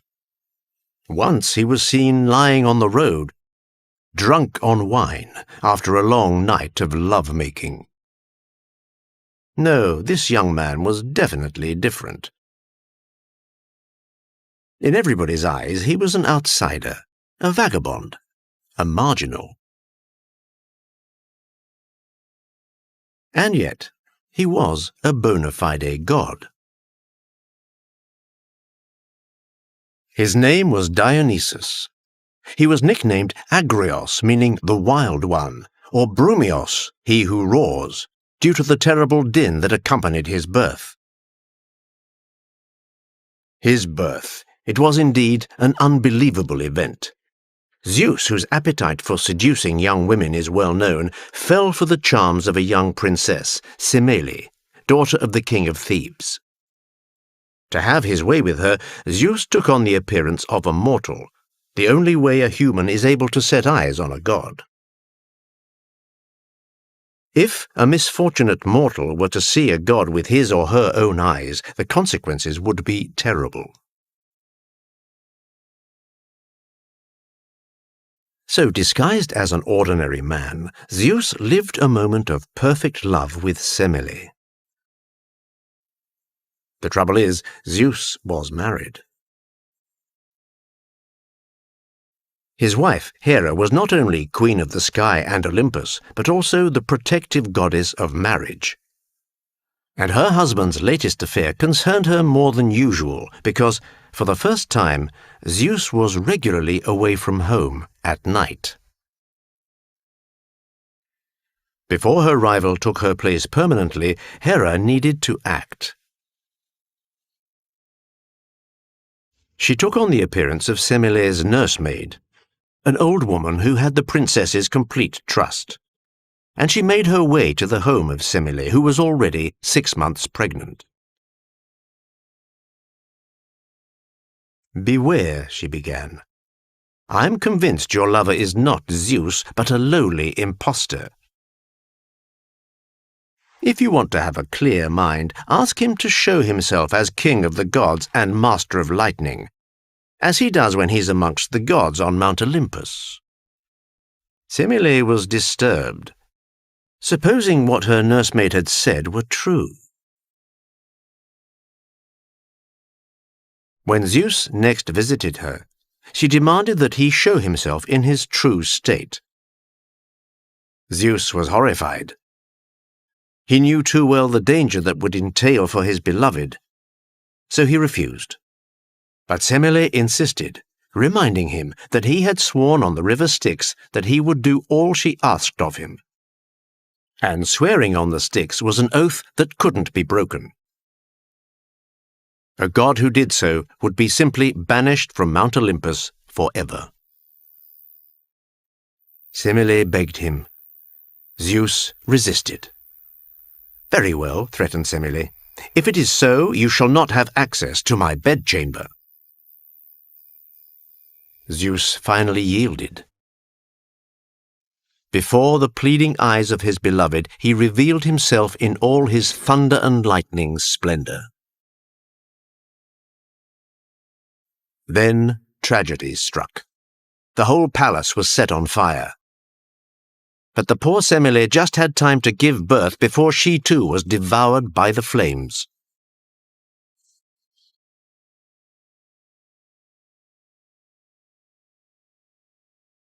Miraculously, the fire spared the infant, whom Zeus gathered in his arms. But what should he do with this prematurely born child? Hermes, the messenger of the gods, who was also the son of Zeus, came to his aid. He cut open the king of the gods' thigh and slipped the baby inside. Zeus, the father, had thus become its surrogate mother. 3 months later, Hermes, for it was still he, reopened the thigh of the almighty Zeus. The newborn was retrieved. Later, the Romans would say of their Bacchus that he was born of the thigh of Jupiter. Dionysus was thus born twice, once from the womb of Semele and once from the thigh of Zeus. So his second birth was undoubtedly godly.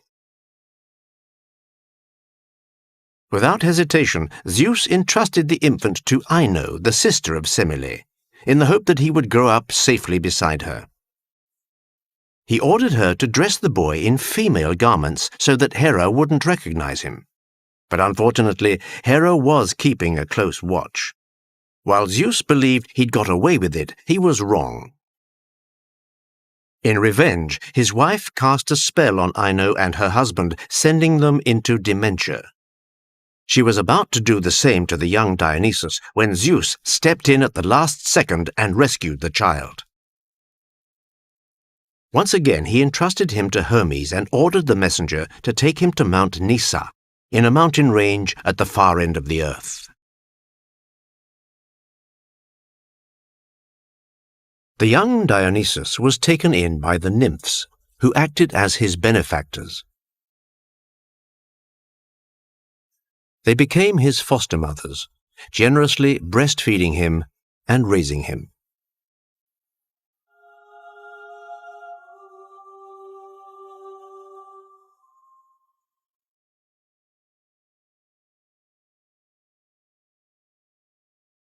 Dionysus already knew that the path leading to being recognized as a god would be long and arduous. And he became the wandering god. One morning, Dionysus made a discovery that would change the life of mortal man. He spotted a snake biting into the grapes on a vine. He, in turn, picked a bunch and squeezed the fruit between his fingers. He was astonished to see how much juice flowed out of it. The idea of growing grapes and transforming their juice into wine had just come into the head of the young Dionysus. He decided to travel the world to inform mortals of his invention.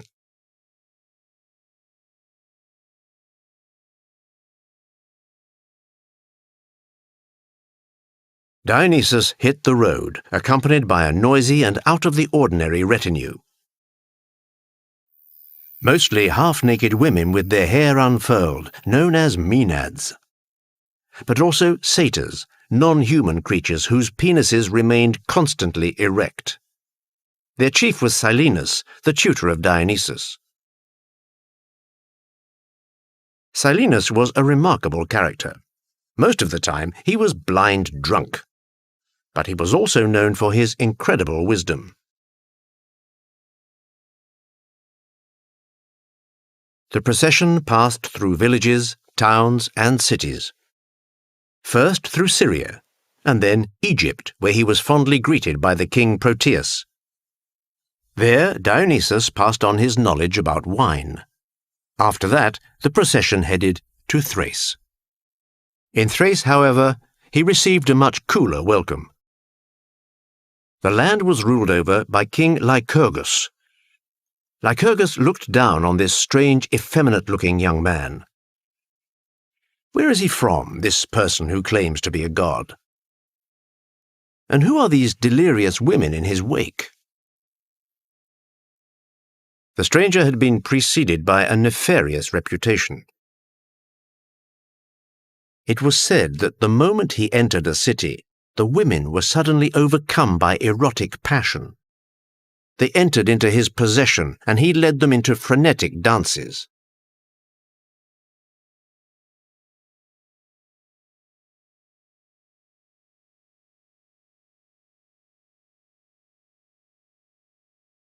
All this was most disturbing to the Thracian king. Lycurgus immediately had the Maenads arrested and thrown in jail.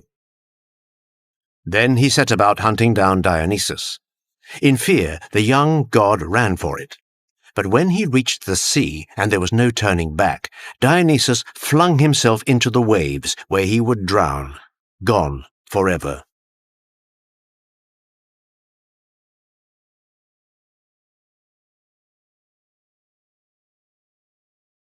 But luckily, Thetis, a sea nymph and goddess of water, was on hand to comfort him and hide him down on the seabed.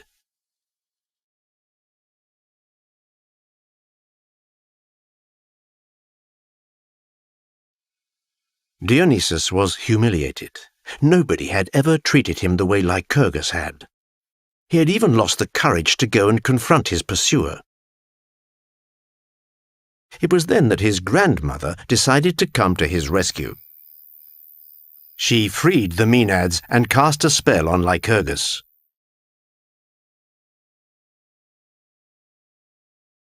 The king was driven mad and turned on his own son, smiting him with his axe and chopping up his body into countless pieces.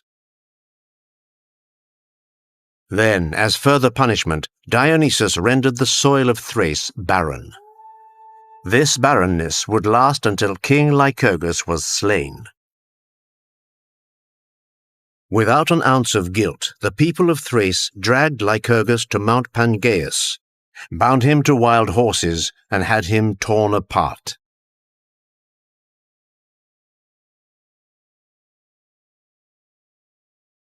Finally, the young Dionysus could resume his travels. He headed southwards to India. Zeus had given him a mission: to annihilate the population which had become impious towards the gods in preference for their new deities, with elephant heads and numerous arms. "I will punish those who do not respect the gods on one condition," he told his father, "that afterwards I shall gain access to Olympus." Dionysus set off, but he didn't even need to engage in battle. The inhabitants had already fallen under his spell.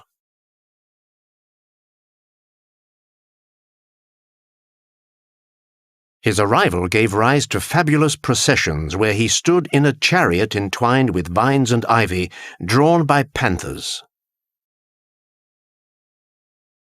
With his faithful Maenads and satyrs, he went from city to city, accompanied by cheers and singing and dancing to the sound of flutes and tambourines.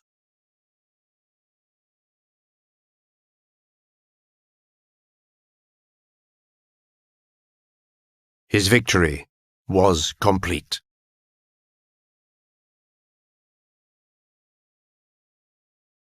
But there was still one stage left in the journey of Dionysus. One city, the most important, remained to be conquered: Thebes, the city of his birth.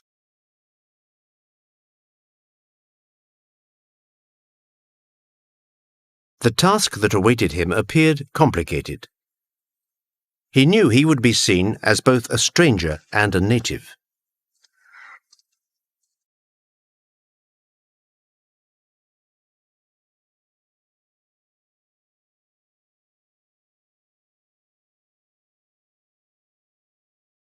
The city was ruled by King Pentheus. Pentheus represented calm and order that was not to be disturbed. When he saw women driven into a state of half-naked ecstasy in the presence of Dionysus, he was shocked.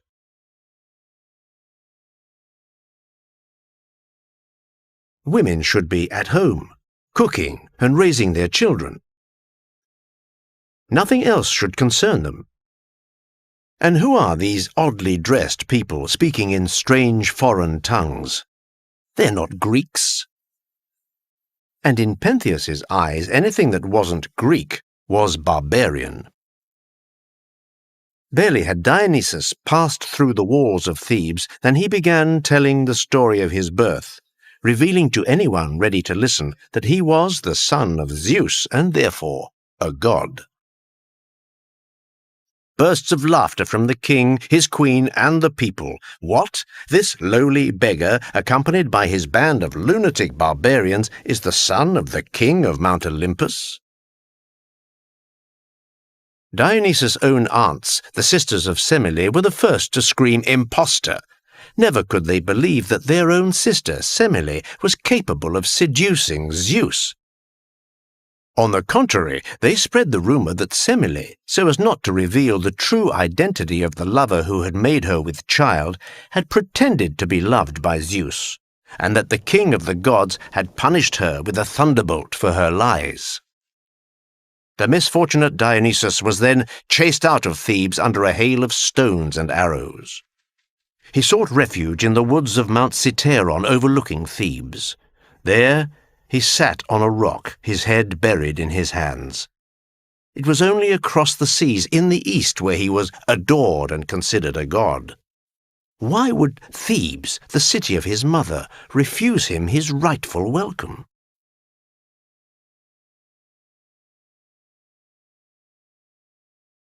At dusk, Dionysus gathered his retinue together.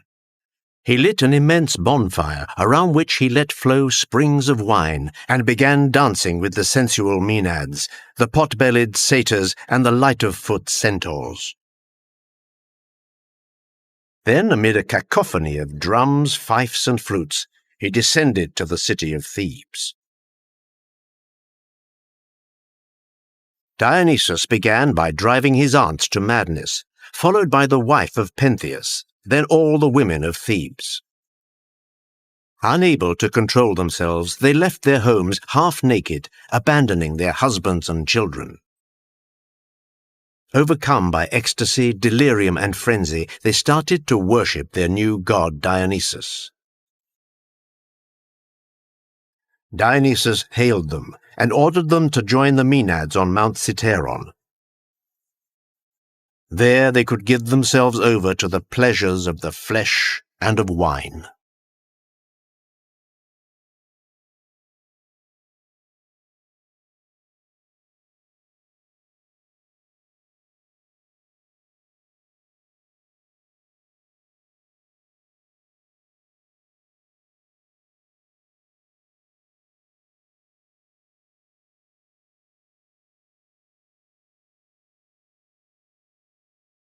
But the revenge of Dionysus was not yet complete.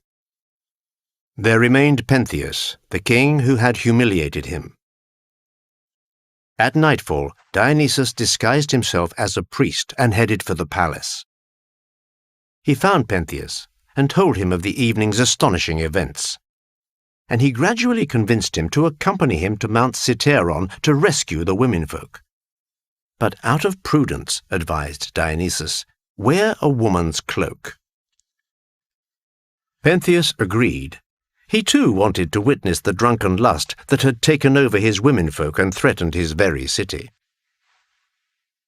The sensible and virtuous monarch let down his hair and blackened his eyebrows and eyelashes. He was already in the clutch of Dionysus. When they reached Mount Citeron, Dionysus showed the king to a tree, from the top of which he could observe the spectacle without being seen. But it was too late. The women, blind, drunk, frenzied, and possessed, had spotted him. Beneath his disguise, they recognized him as a man. They attacked, tearing apart his flesh and ripping off his limbs. Among them was Pentheus's own mother. He implored her to recognize her own son, but to no avail. Caught up in the frenzy, she ripped off one of his arms.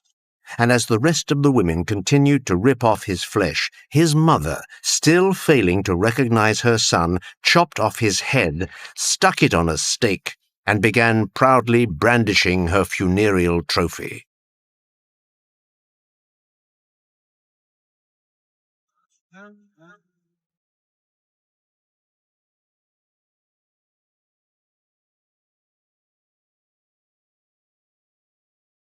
When the womenfolk of Thebes came to their senses and returned to the city, Dionysus was awaiting them. He stepped forward and spoke. "Citizens of Thebes, I am the greatest challenge mankind has ever faced. You have all been entrapped by customs and mores, just as all mortals have been. You revere order and discipline, which are naturally indispensable to live peacefully within the city. But you bury deep inside you that ounce of difference which both worries you and excites you at the same time. I am the other, the outcast, the special one, and I'm here to reveal that darker side that resides inside you. If you reject it like you rejected me outside your walls, then you will be as lost as the proud Pentheus, your king, was lost. But if you accept these wild forces, if you let them in rather than repel them, you will be saved. My father, the almighty Zeus, sent me to teach you that true folly isn't what you may think. Folly is wanting a completely virtuous, perfectly rational city. Only the gods live in such perfection. You, mortals, must keep your excesses. Do not admit to reason alone. Do not exclude reason. Welcome it, but also welcome the unforeseen, the unpredictable, which may disturb you at first. This is the condition which will guarantee your freedom.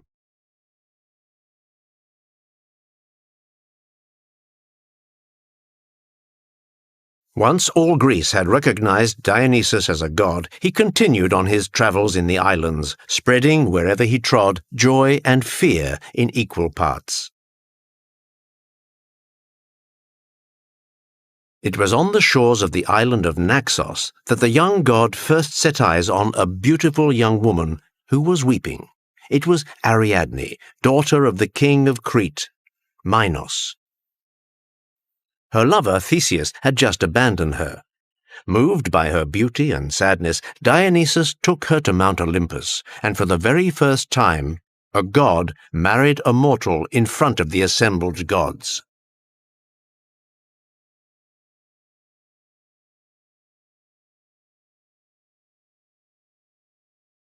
The power of Zeus's son was thenceforth recognized by all. Dionysus had achieved all he needed to achieve on earth. He had finally earned the right to dwell in the sky.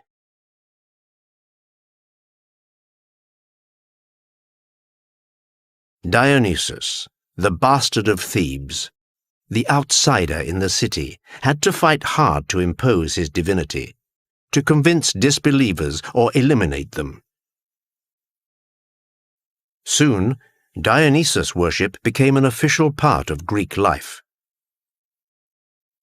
In spring and in fall, cities organized grand festivals in his honor. These gave rise to an essential Greek art form, theater.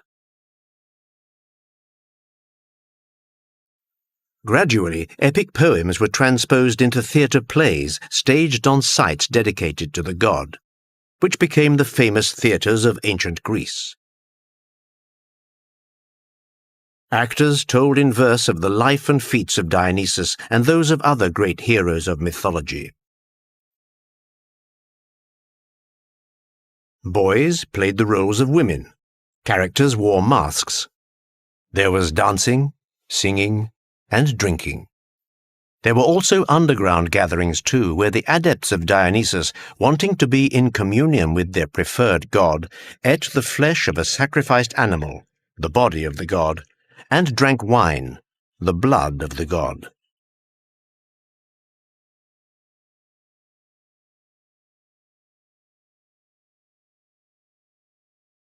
Dionysus was decidedly a very different god.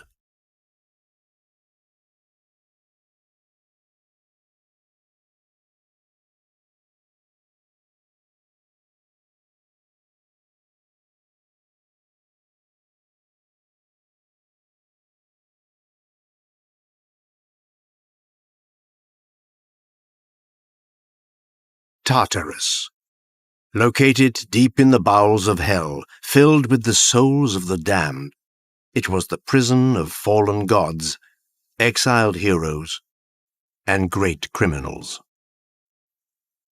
But before becoming a place, Tartarus was a god, a primordial deity born of chaos.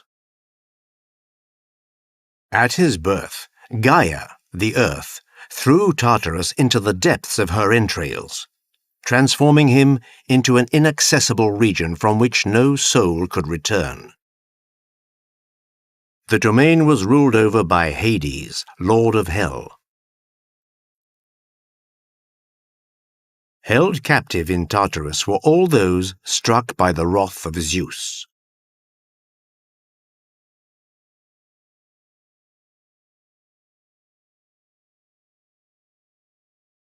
Around the prisoners stood a triple wall of bronze. There was no way out. All hope was lost. So deep was Tartarus that it would take a falling anvil 9 days to reach it from earth.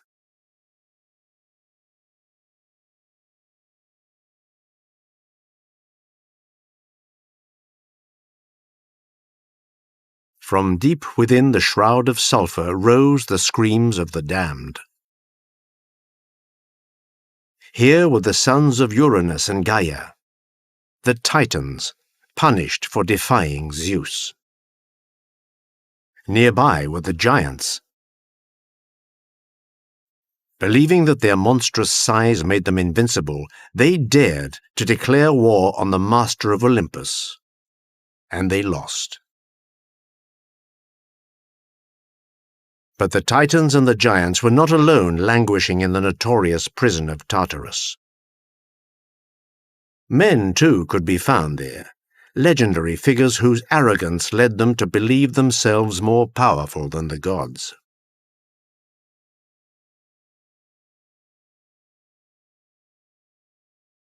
The most famous of them was Sisyphus.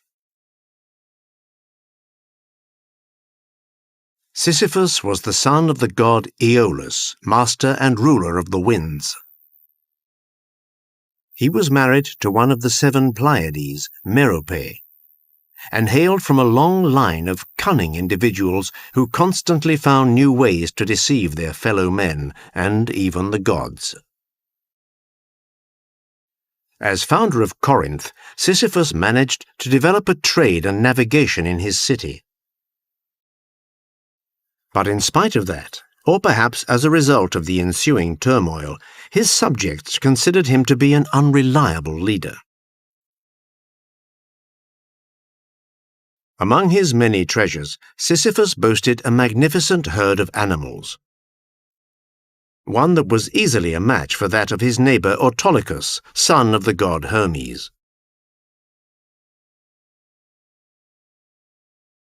Autolycus was a past master in the art of theft. His father gave him the power to completely transform any animal he stole, to give horns to those that had none, and to turn white creatures black and black creatures white.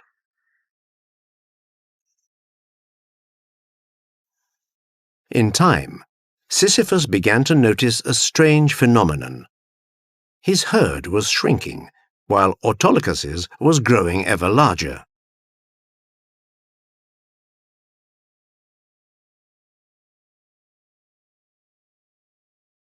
He knew all about Autolycus. He had to be the one behind this. So Sisyphus devised a ruse to catch the thief.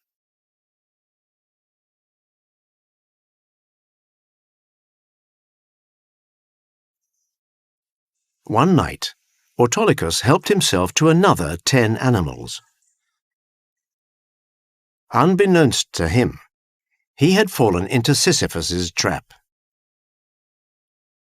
At daybreak, Sisyphus went to Autolycus and accused him of theft. Autolycus protested vehemently. Sisyphus ordered his men to inspect Autolycus's herd. They easily identified the missing livestock, for carved into the side of each hoof were the words, "Stolen by Autolycus." This was the day before the wedding of Autolycus's daughter Anticlea. She was to marry Laertes, king of Ithaca. Sisyphus saw a way to exact his revenge.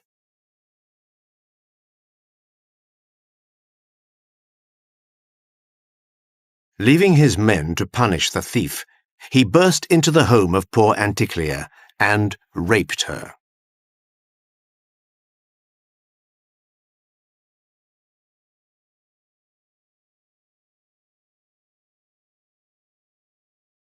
Sometime later, a child was born. He was given the name Ulysses. But was he the son of Laertes or Sisyphus? Ulysses eventually proved himself to be every bit as shrewd as Sisyphus, overcoming the 1,000 obstacles strewn in his path during his Odyssey.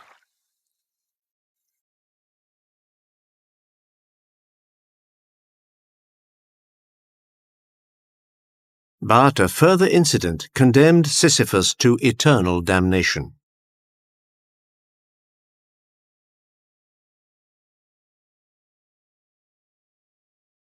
Zeus was a seducer. Whether goddess or mortal, any female entity that crossed his path would eventually succumb to his ardor. When he met Aegina, beautiful daughter of the river god Asopos, he had to have her.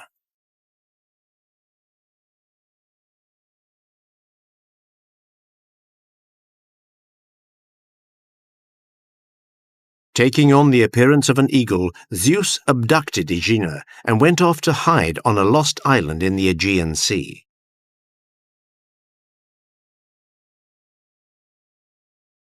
Asopos scoured all of Greece in search of his daughter.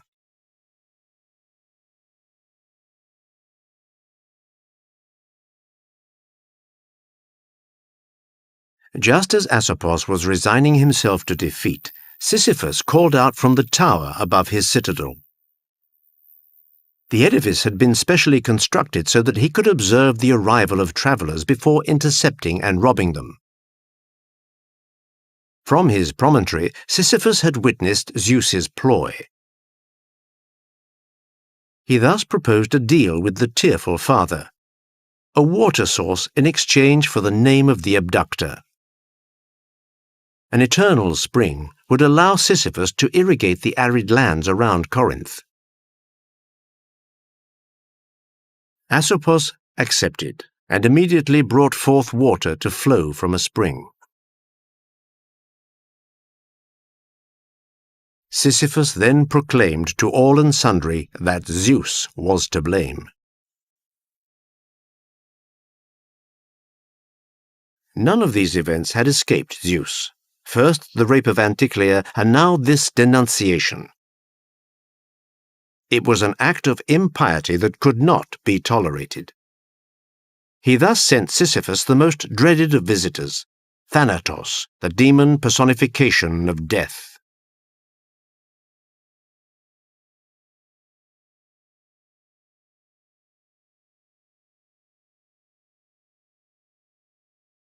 But crafty Sisyphus, the smooth talker, managed to hoodwink Death, putting forward a series of fallacious arguments. He even managed to send him in chains to one of the deepest prison cells in his citadel. Little by little, Hell became more sparsely populated as Death, now a prisoner, failed to reap his daily quota of victims. A terrible tragedy loomed. Unless something was done, the earth would overflow with humanity, with no room for the burgeoning population.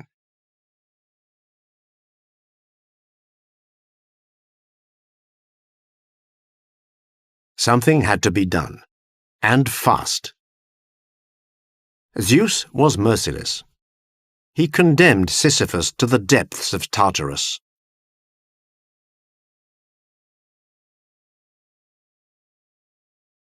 But shrewd Sisyphus had another trick up his sleeve.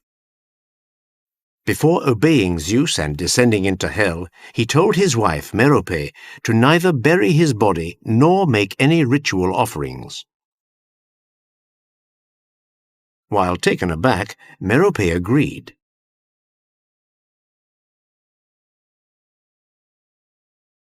Once in hell, the convicted prisoner went to Persephone, the queen of the underworld. Feigning distress, he declared that having died without burial, he should not be there. He should have been left on the other bank of the Styx. He tearfully added that his wife had shown unforgivable impiety, and that while he accepted Zeus's punishment, he requested permission to return to Earth to make arrangements for his funeral and to punish the woman who had failed in her duties. He vowed to return as soon as the rituals had been fulfilled.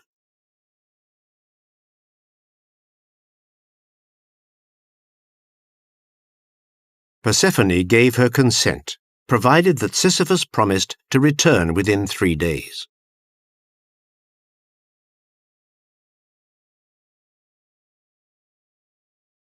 Sisyphus went back up towards the light, and, naturally, he broke his promise. This time, an exasperated Zeus struck down Sisyphus. Without further ado, he dispatched him to the depths of Tartarus. And he devised a very special punishment for him.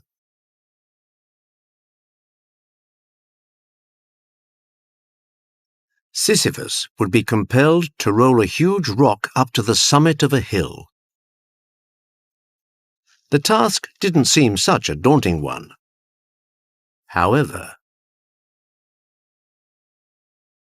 he would have to keep repeating it ad infinitum. This absurd task seized the popular imagination, so much so that Sisyphus's punishment came to symbolize the human condition.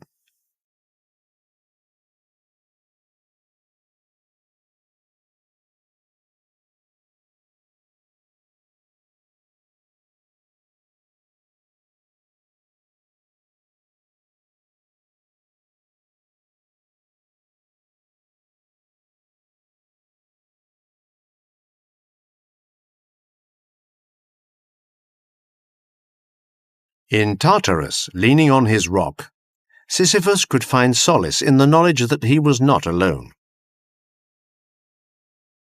On his arrival, he encountered many familiar figures. Not only Atlas, compelled to carry the world on his shoulders, but also Enceladus and Ixion, as well as many others whose names he had forgotten.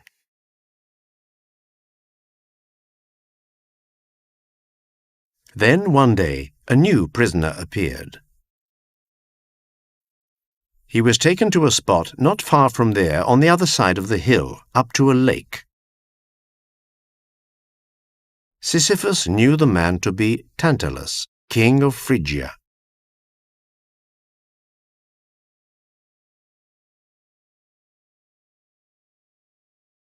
Tantalus was the son of Zeus and the nymph Pluto. He married the daughter of the god Pactolus. Pactolus was both a god and a river, one filled with gold pieces ever since the day King Midas had swum there. Tantalus had everything to become a valiant hero: intelligence, courage, and especially the protection of his father Zeus. He was even accorded the rare privilege of joining in the feasts on Mount Olympus. Zeus named him king of Phrygia, and he became drunk on power.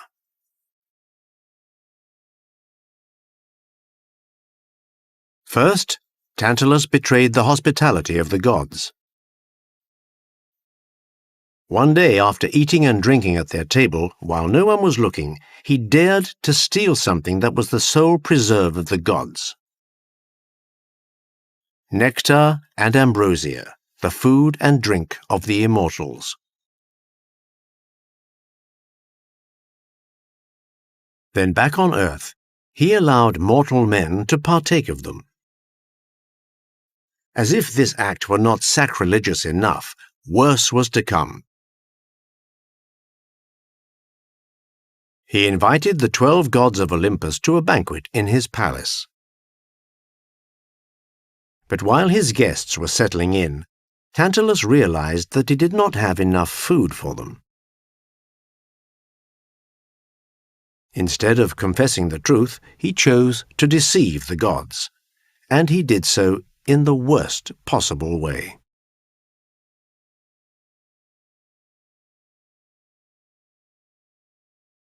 Summoning his son Pelops, he drew him into the palace kitchens, where, out of sight, he strangled him. He then cut up his son's flesh into pieces, before mixing it into the food being prepared for the gods.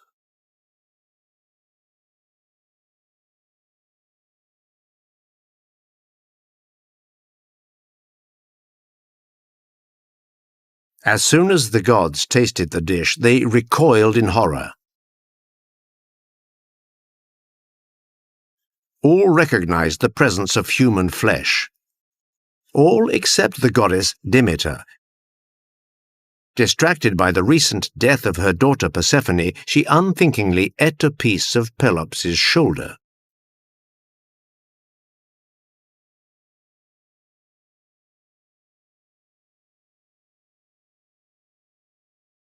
Zeus, torn between revulsion and anger, gave orders for Tantalus to be thrown into hell.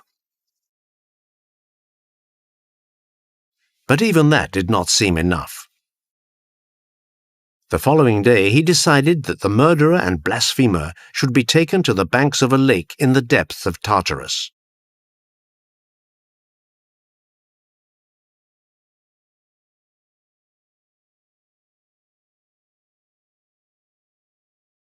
Here then is Tantalus, king and deposed demigod, condemned to neither eat nor drink for eternity.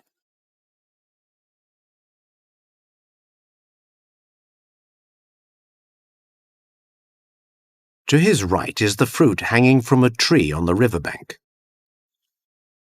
It's a beautiful, shining, juicy pear. Around him, up to his neck, is cool, clear water. But whenever he leans forward to drink it, the water drains away, leaving only a black sludge. And if he tries to grab the pear, a sudden gust of wind moves it out of reach. From Olympus, Zeus observed his son. A son who was unworthy of being a god, unworthy of being a king, unworthy even of being a man. To dissuade anyone else from committing such an outrage, the suffering of Tantalus, forever starved and thirsty, would serve as an example.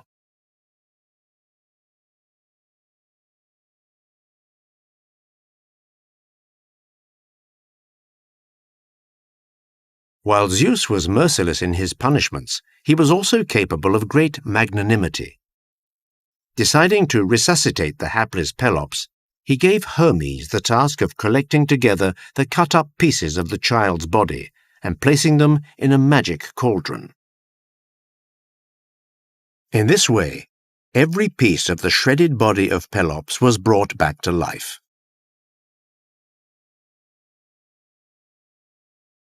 The king of the gods then summoned Clotho, one of the three fates, the goddesses who span and cut the fragile threads of existence. Zeus gave her the assignment of reconstructing the body of the young man. Clotho had almost finished her work when she realized that a part of the body was missing. The shoulder, inadvertently eaten by Demeter. So the goddess made a shoulder from ivory and imbued it with life. From that day on, all descendants of Pelops were born with a white mark on their shoulder.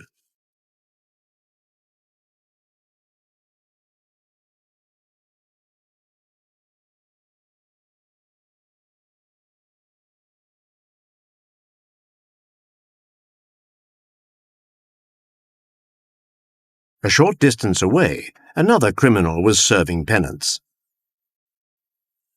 His name was Ixion. For Ixion, everything began when he wanted to marry the daughter of Dionysus, king of Thessaly. To win her over, Ixion promised to give the young woman the most marvelous gifts. Dionysus accepted his proposal and the wedding was celebrated. The following day, Dionysus claimed the gifts promised to his daughter. There would be none, retorted Ixion, indicating with disdain that he had changed his mind. A quarrel broke out between the two men. Dionysus threatened Ixion with the worst kind of retaliation. A frightened Ixion quickly invited his father-in-law to a feast of reconciliation. Dionysus accepted. He duly entered Ixion's palace. Ixion welcomed him, then led him into a room where a table was laid for the feast. But as they passed a bed of burning wood and coals, Ixion brutally shoved his father-in-law, sending Dionysus crashing into the burning embers.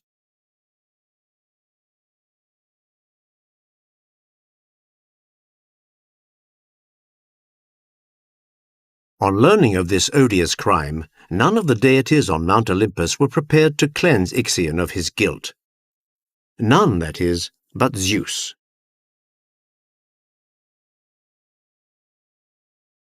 Not only did he take pity on the criminal, he cleansed him and invited him to eat at his table. One would imagine that Ixion would show his gratitude to Zeus for this noble gesture. On the contrary, barely settled at the table, he behaved in the most ungrateful way imaginable, as he grew lustful for Hera, the wife of Zeus.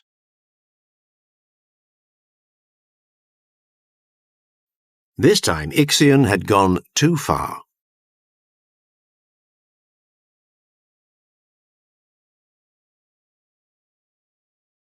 Making a cloud in the shape of Hera, Zeus thrust it into the arms of Ixion.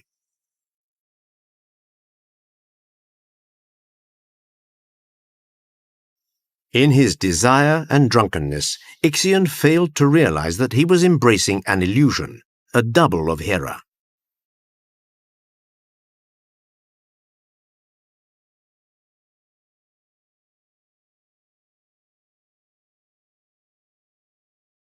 Covering it with caresses and kisses, he forcibly took the object of his desires.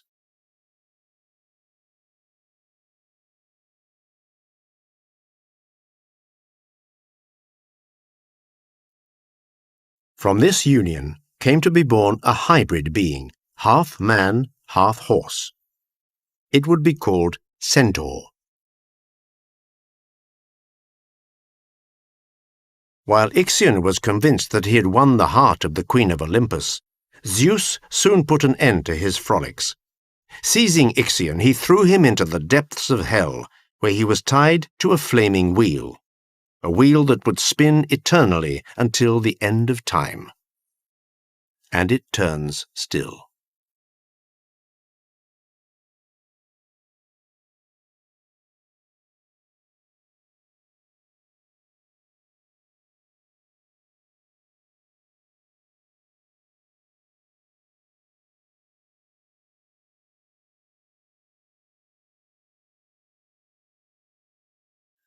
The damned of Tartarus, whether Sisyphus, Ixion, or Tantalus, did not believe that the gods would dare punish them. So they committed a series of heinous crimes, paying no mind to the consequences. And if there is one thing that the gods cannot bear, it is simple mortals believing themselves to be invincible.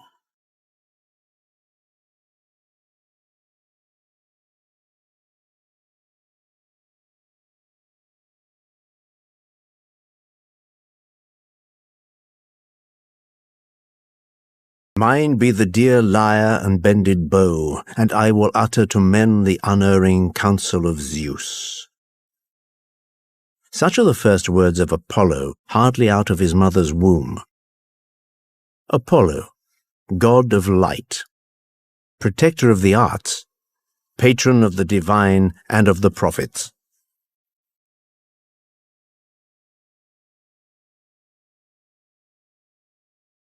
The sun beats down on the newborn babe, or rather babes. For next to Apollo sleeps his twin sister, Artemis. All around them an arid and desolate landscape. This island where their mother, Leto, the goddess of the night, finally found refuge, is truly a stone. Just a single tree, a palm tree, the silence, and the sea, stretching out to infinity. Leto's face relaxes. 9 days before deliverance came. 9 days of suffering after 7 months of wandering. And all that was whose fault? Zeus, of course. Zeus, who might have been called the god of adultery if he hadn't already been given the title of Master of Olympus. Zeus and his innumerable feminine conquests. Poor Leto. For how long did the king of the gods harass her before stealing her virtue? Indeed, she might have guessed that this affair would end badly. Leto pulls her twins to her side. She remembers. How could she forget? A few months earlier, she announces to Zeus that she is pregnant. The master of the gods explodes with joy. This boy, for it will no doubt be a boy, will be the most valiant of all his children, the most handsome. Leto does not share her lover's exuberance. Indeed, she is very worried, for Zeus is married, and not to just anybody. His spouse is called Hera, and she shares his sovereignty over heaven and earth. Not only is she the greatest of all the Olympian goddesses, but she is the protecting divinity of marriage. And infidelity is something Hera doesn't like in the least. Deception is no joking matter for her, pitiless not only with her rivals but also with the children they bring into the world.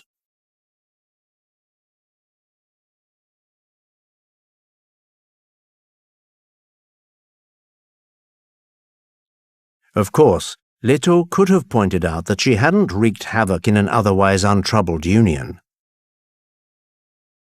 A short time earlier, the heavens had been witness to another clash.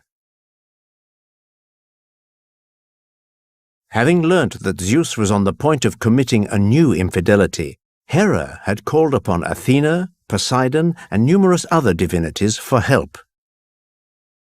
Together they had tried to chain Zeus. Alas, the project failed, and it didn't take long for the master of Olympus to retaliate. As Hera was at the origin of the conspiracy, Zeus suspended her over the clouds, an anvil attached to each ankle. Despite her cries, no god dared come to her aid.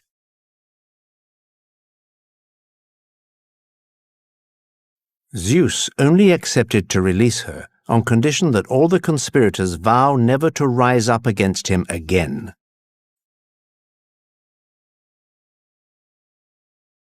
Leto's fears turned out to be justified. Zeus's cries of joy upon learning that his mistress is pregnant have reached as far as Hera's chamber, right up there on Olympus. Yet more deceit. This time, the goddess promises, her anger will know no bounds. To start with, she threatens bloody reprisals against anyone who offers Leto asylum. Next, she calls up a monster from the depths of the earth. Python the serpent. And she sets it on the heels of the unfortunate woman.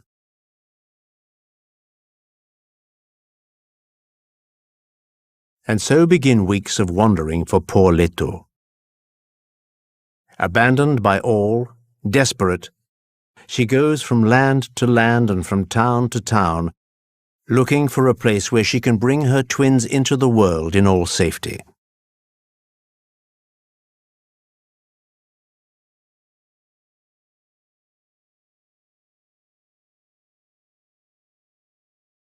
But her path is strewn with closed doors and evasive glances.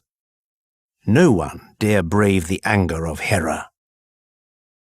Leto struggles on, begging, until, already stricken by the first pains, she reaches a little island in the Aegean Sea by the name of Asteria.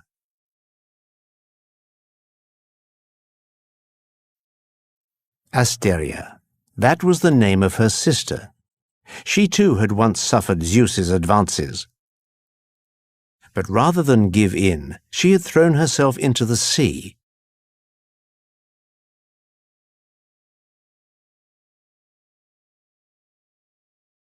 At the place where she fell had appeared the island of Asteria.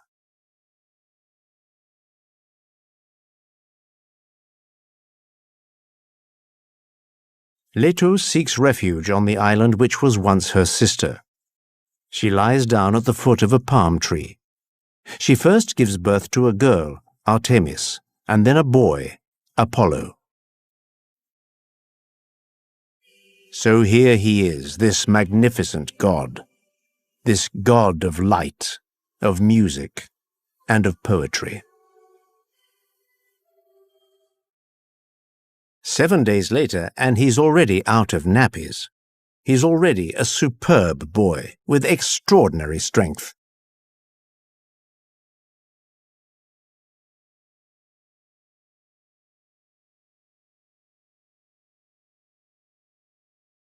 Zeus sends him a 7-stringed lyre, a chariot pulled by 2 powerful swans, a bow and arrows specially made for him by Hephaestus, the god of blacksmiths. Immediately, Apollo decides to leave. He has a fixed purpose in mind, to be the one who reveals to mortals their destiny as well as the intentions of his father, the mighty Zeus. But for that, he must find a place where he can build his temple. Apollo climbs onto his chariot, leaves the island which, suddenly becoming fertile and green, takes the name of Delos, the Resplendent.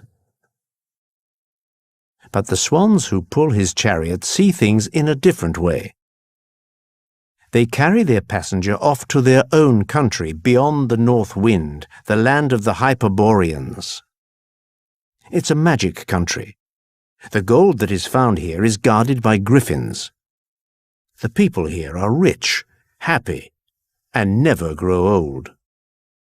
Here Apollo is initiated into the mysteries of Zeus.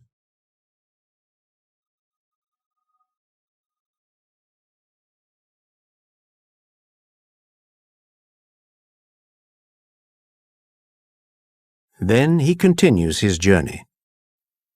He arrives at a splendid spring lost in the middle of a deep forest. The place is guarded by a nymph. Her name is Telphusa.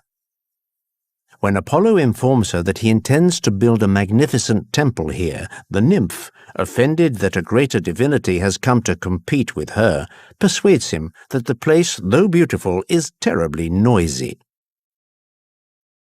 she sings the praises of another site very close by, at the foot of the gorge of Mount Parnassus. Apollo sets off again. He doesn't know it, but the nymph has just laid a trap for him.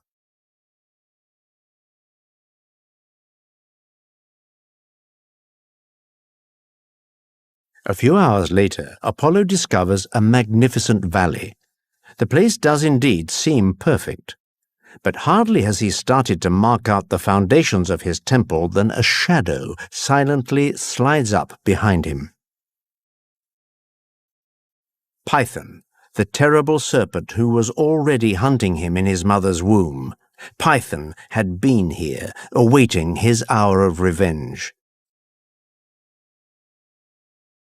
The combat is incredibly violent.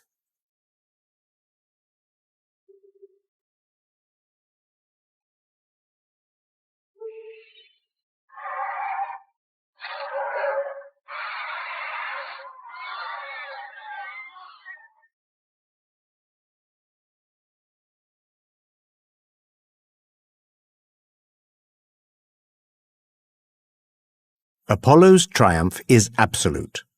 Yes, but he killed a god all the same. Gaia, the Mother Earth, who gave birth to this monster, is furious. She immediately reports this offense to Zeus. Zeus orders his son to go to the Vale of Tempe to purify himself. Apollo does more than this. He establishes the Pythic Games in memory of his beaten adversary. But what is a sanctuary without a priest? While looking out to sea in meditation, Apollo suddenly notices a vessel which seems to be in trouble. He leaps into action, takes the form of a dolphin, and reaches the boat. On board, he finds that the Cretan sailors are half dead from hunger, thirst, and fatigue. He promises to save them on condition that they accept never to go home and to faithfully serve him. Apollo leads the boat to shore and initiates the sailors into the divine secrets. On the pediment of the temple, he has the words, "Know thyself," engraved.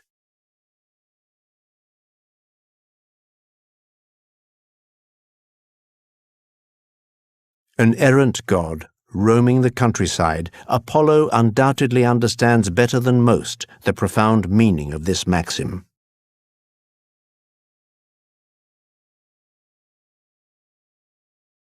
It remains to find a name for the place. The sailors, turned priests, remark that it was in the form of a dolphin that Apollo had appeared to them. Dolphin, Delphis in Greek. Apollo approves.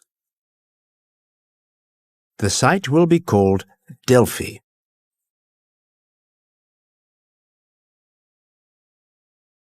Delphi is soon to become the most venerated place of worship in all Greece.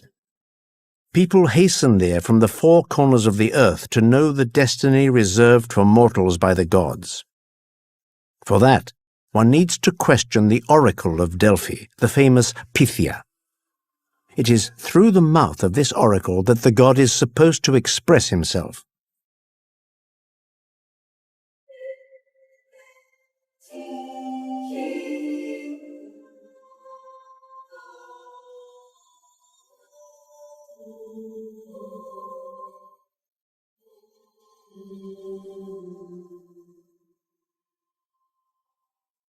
For the moment, the time of wandering is over, and the time of power can begin.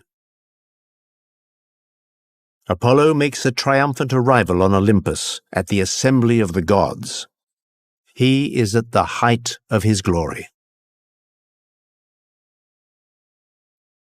Alas, everyone has their dark side, even the gods. And although with his lyre Apollo enchants the immortals' stay, with his bow he renders men's lives impossible.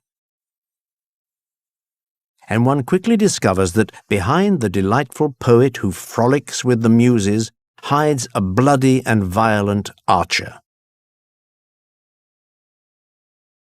A queen, the arrogant Niobe, will learn this to her cost, and she won't be the only one.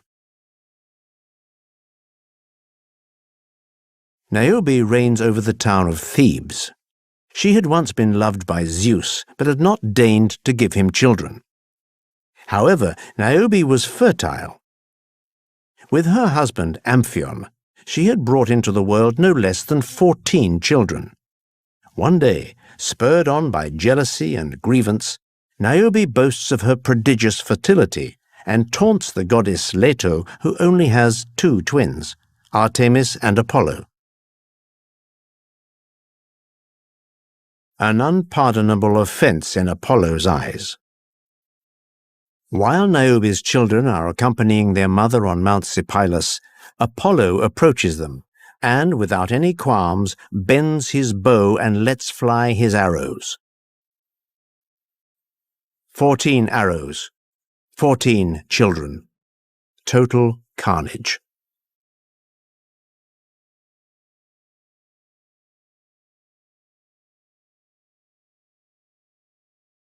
We can only imagine the immense sadness of the unfortunate Niobe.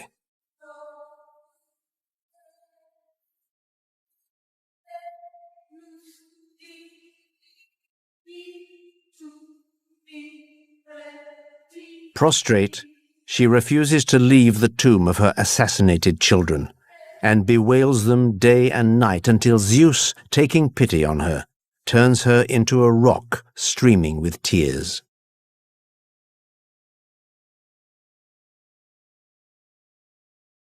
A paradox of this strikingly beautiful god, he is always disappointed in love. The women to whom he is most attached always escape him inexorably. The most famous of these unconquered women is the nymph Daphne. Daphne spends most of her time hunting.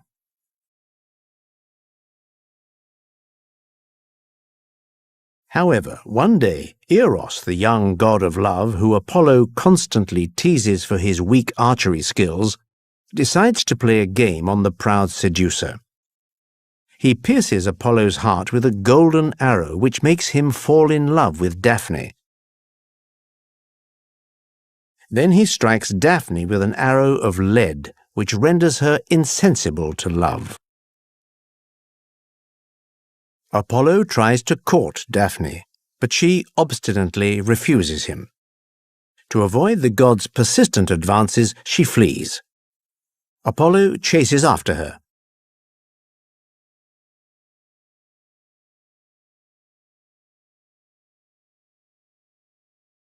The nymph plunges through the forest until, as her strength fails her, she collapses onto the bank of the great river Peneus. With Apollo only a few steps behind her, Daphne fervently calls upon her father, the god of the river Peneus.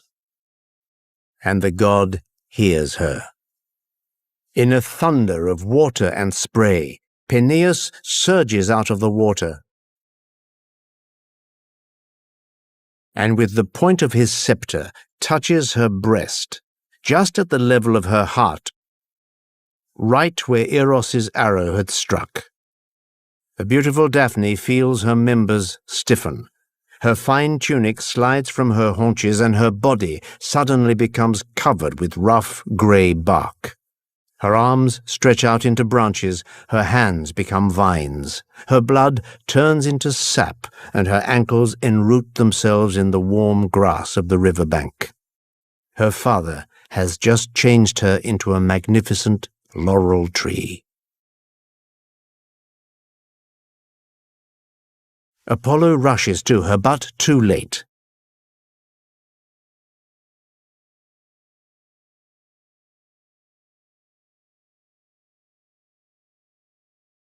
He can only grasp the smooth, frozen trunk.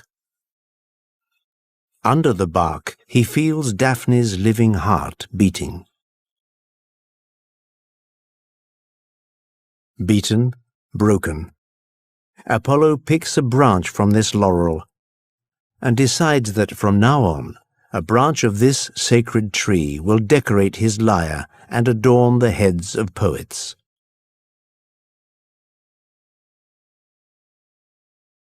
Turbulent, violent. It is time for somebody to bring this overtly impulsive god to heel. Who could be better placed than his father, Zeus?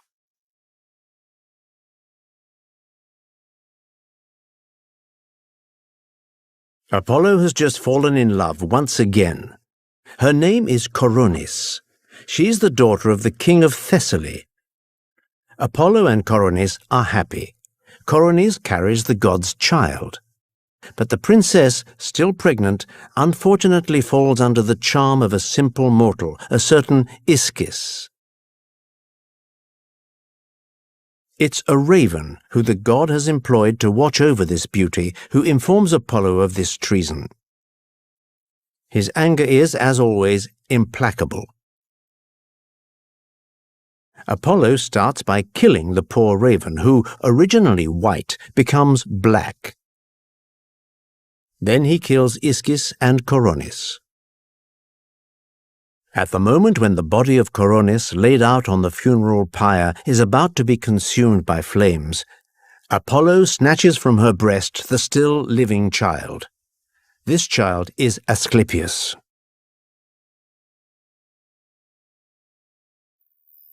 Apollo is shaken by this fresh tragedy. Once again he has lost the woman he loved.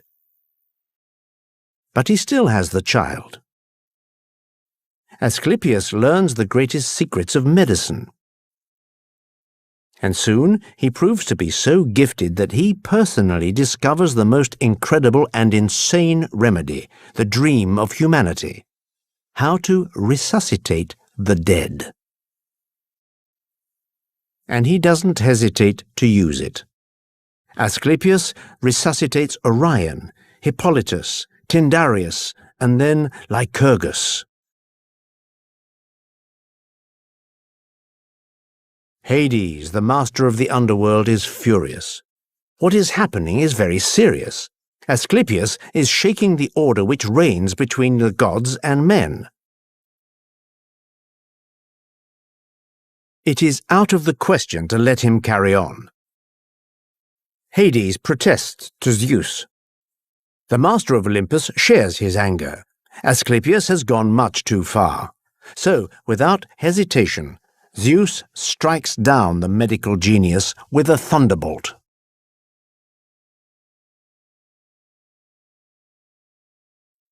Apollo is in despair. His own father has dared to take his son.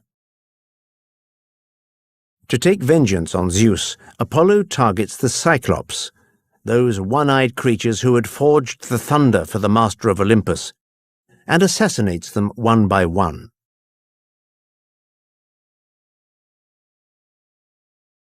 Zeus is furious. This son is clearly uncontrollable. Zeus dreams up the worst way to punish him. Throw him into Tartarus, that accursed corner of the underworld.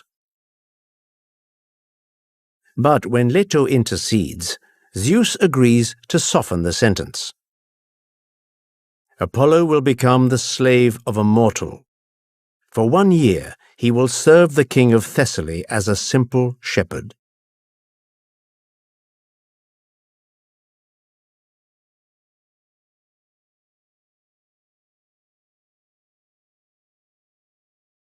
All is tragedy in the life of this god. All is complexity.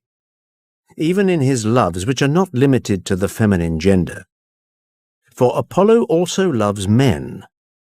2 of his lovers come to dreadful ends, Hyacinth and Cyparissus. Hyacinth is accidentally killed by Apollo, who, to honor him, turns him into the flower. As for Cyparissus, in despair at the death of his favorite animal, he begs Apollo to put him to death. The god refuses, but faced with his friend's insistence, turns him into a cypress tree.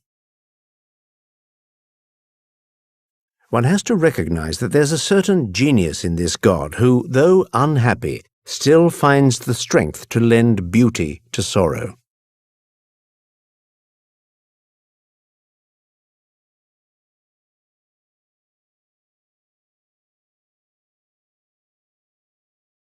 So, far from the clichés which depict him as a solar god, a god of purity and of beauty, Apollo cultivates paradoxes in the same way as mortals do. He is both shadow and light.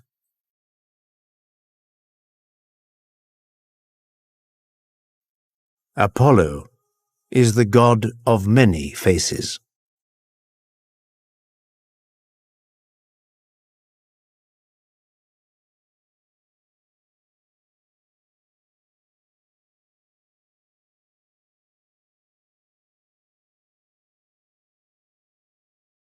Imagine a mischievous god, a god who is a liar and a thief, a rogue who regards insolence as a virtue, a god who eavesdrops and tells mind-boggling stories. Imagine a swift and agile god who guides travelers on their way, points out bargains to traders, finds what has been lost, but pilfers possessions. This god is Hermes. He turns up when you least expect him. He vanishes when you thought he was there. Hermes was the final offspring of Zeus's amorous affairs. His mother, Maia, was a glorious goddess. Maia was one of 7 Pleiades, daughters of the giant Atlas, known for their beauty.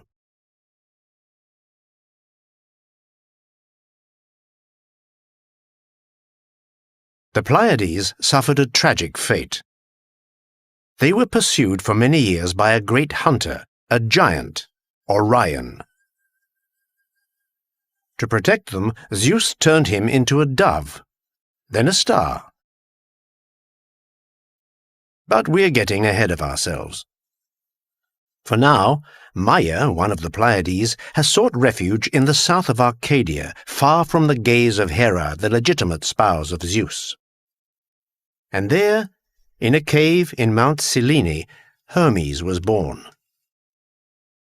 His mother wrapped him in blankets, as was the custom with newborn babies, and placed him in a wicker basket, appointing a nymph as his wet nurse.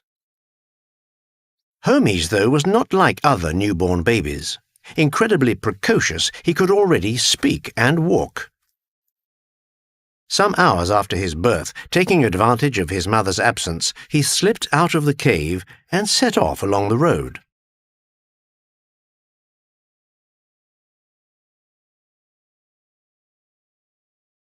In due course, he came to Thessaly, where his elder brother Apollo had been put in charge of a magnificent herd of livestock owned by King Admetus, 12 cows and 100 fabulous heifers with golden horns.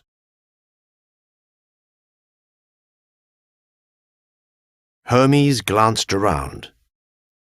There was nobody there. Apollo, as was his wont, was undoubtedly busy seducing beautiful mortal women. Either that, or he was off courting Hymenaeus, a nice young man who had been consuming his thoughts for some time. The opportunity was too good to miss. Theft is easy. The hard part is leaving no clues. To cover his tracks, Hermes concealed his steps by wrapping his feet in foliage, and then, making the animals walk backwards, he purloined them. He took them far away, to the foot of the Mount Pylos, a remote spot in the Peloponnese.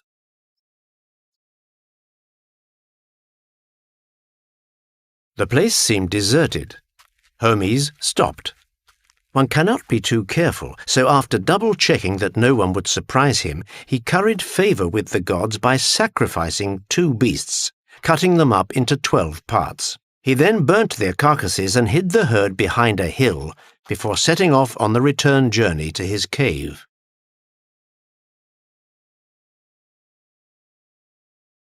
At this point, all-seeing Zeus decided to make his son the god of thieves and liars. This was the only remaining attribution on Olympus, the one nobody wanted, the one that was left for the youngest of the family.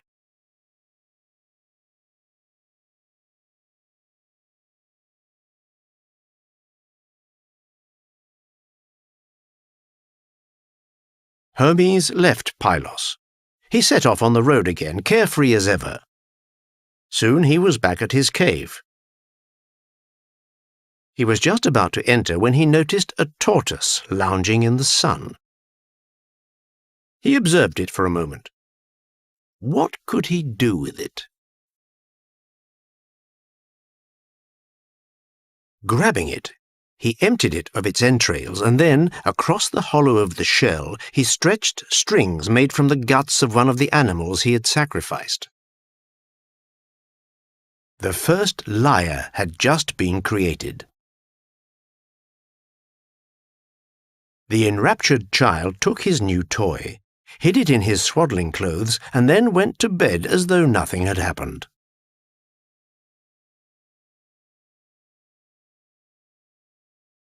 Meanwhile, back in Thessaly, Apollo soon noticed that his herd had vanished.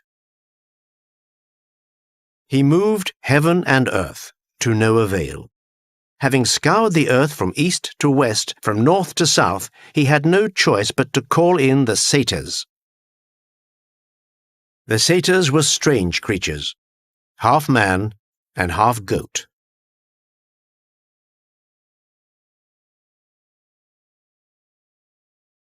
Well aware of their greed, Apollo promised them a generous reward if they managed to track down his herd and bring him the culprit. That was all it took to scatter the satyrs in every direction, scouring every corner of the world. But they found nothing. The herd seemed to have vanished into thin air. Just as they were about to abandon their quest, there floated up, not far from Mount Selene, music such as they had never heard before. Guided by the melody, they reached the entrance of the cave where they saw Hermes. The nymph stood guard. The satyrs questioned her on the source of this extraordinary music. She explained to them that an unusually gifted child had fashioned a musical instrument out of the carapace of a tortoise and the guts of a cow. Where had these guts come from? The nymph replied that she did not know. The satyrs were about to leave when suddenly one of them spotted the carcass of a heifer lying nearby, with golden horns. Intrigued, he had a quick look inside the cave. A child lay drowsing in his cradle. He could not possibly be the thief. The satyrs immediately ran back to report to Apollo.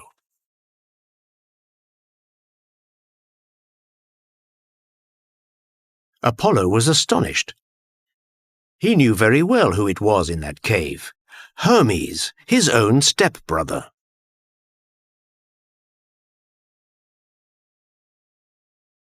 Struggling to suppress his anger, Apollo hurried to Maia and demanded that her scoundrel of a son show him where he had hidden his herd.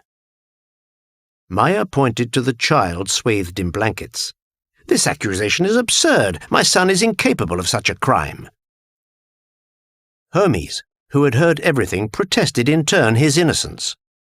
The notion was ridiculous. He was but a sweet newborn baby. Apollo would hear nothing of it.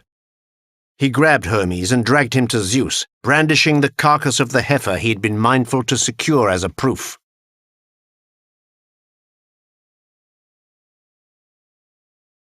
Dawn had not yet broken, and the master of Olympus was still asleep. No matter. Apollo burst into his chamber and took him as his witness. Zeus found it hard to believe that a newborn baby could carry out such a deed. Apollo insisted, became worked up, and produced proof. Finally, Zeus was persuaded. He demanded that Hermes return the herd without delay. He scolded him, lectured him. But deep down, he was delighted by the trick his son had played on the frivolous Apollo.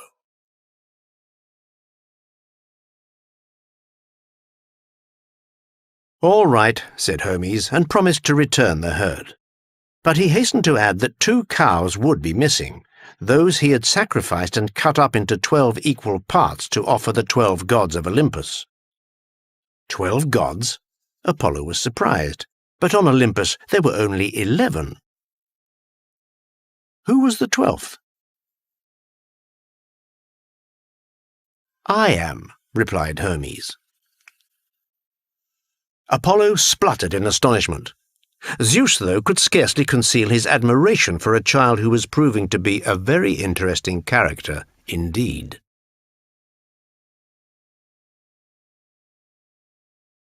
Before setting off on his way, Hermes picked up the lyre he had fashioned and began to improvise a tune.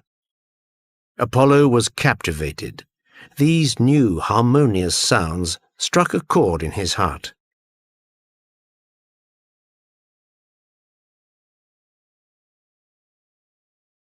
The god Apollo was the patron of artists, musicians, and poets.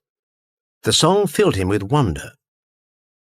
So much so that he soon forgot all his grievances against his young stepbrother, and singing to himself along the way, fell in behind Hermes and followed him to the place where the herd was hidden.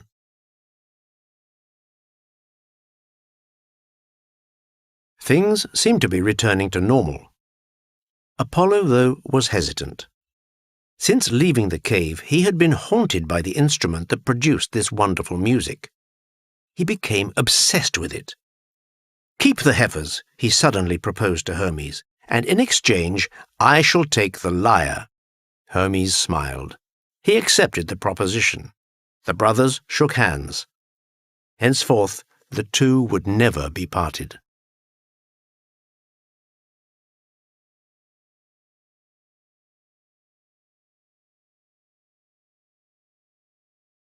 And as if to beguile Apollo yet further, Hermes went over to a bank of reeds, plucked one out, and carved a flute, on which he began to play another tune. Dazzled, Apollo could not help proposing another deal. If his brother gave him this flute, in return he would hand over the golden shepherd's staff he used for grazing his herd. This time the child protested, "Out of the question." It seems Hermes had already developed an acute business sense.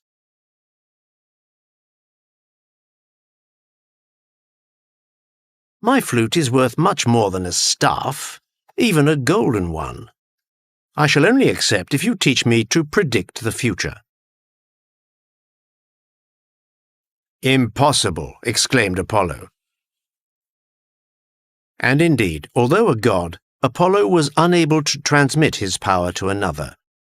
It was given to him by the Three-Eye, the bee-nymphs, who lived in the temple of Delphos. They and they alone could school his brother in the art of prophecy.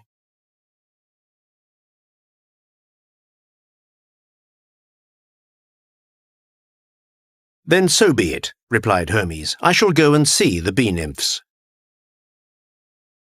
He set off for Delphos, and there, in the sacred sanctuary of Apollo, Hermes received his education.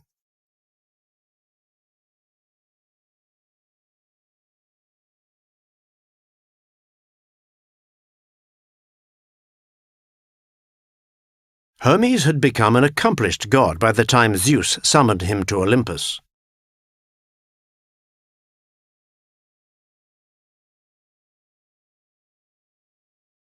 No sooner had he arrived than the master of Olympus was showering him with compliments.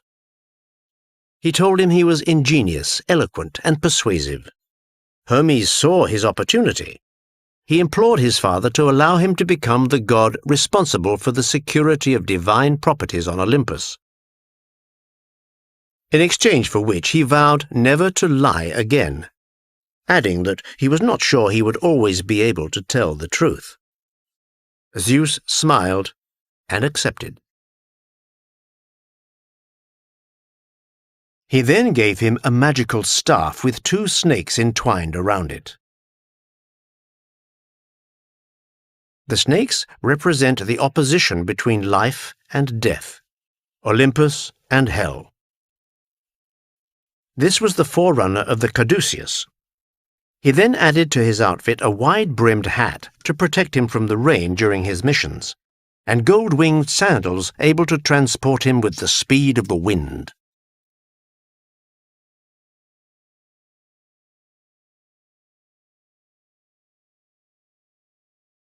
Hermes was ready.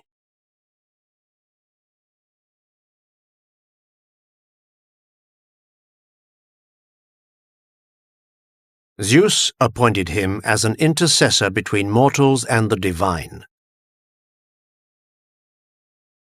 He thus made him the sole messenger to the great Hades, lord of the underworld.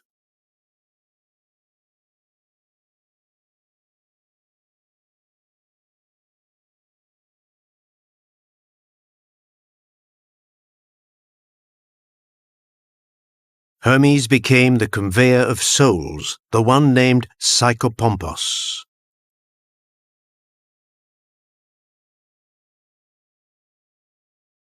And contrary to all expectations, Hermes set about his tasks with unparalleled zeal.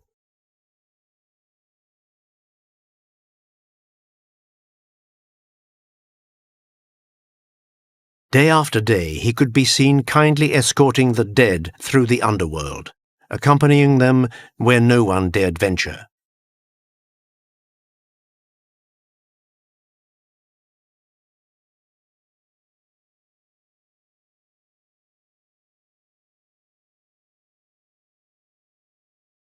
But that was not all. The young god would also act as a patron of trade, as well as ensuring the free passage of the world's travelers and wayfarers.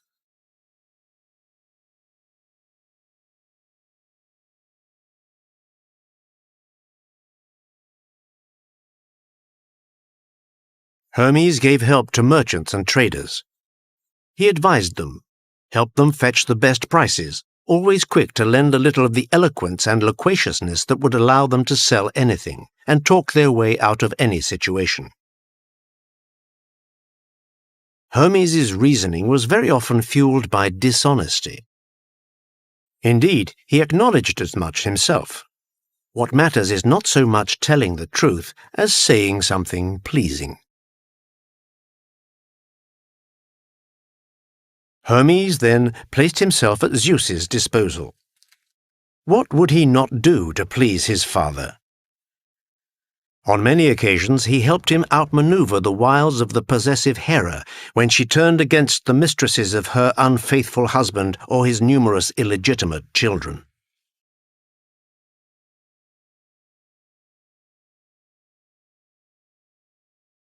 Thus was he given the infant Dionysus at birth. And later, when Paris, the Trojan prince, was charged with judging who was the most beautiful between Hera, Athena, and Aphrodite, it was Hermes, on orders from Zeus, who brought the three goddesses to him.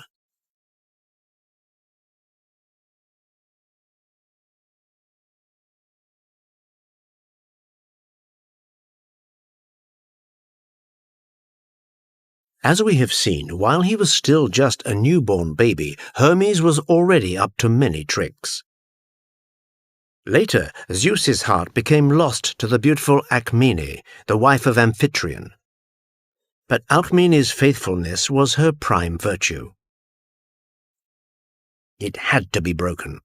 Using Hermes as his accomplice, Zeus took on the appearance of Amphitryon, and while he slid into Alcmene's arms, Hermes ordered the sun to extinguish itself and not rise the following day.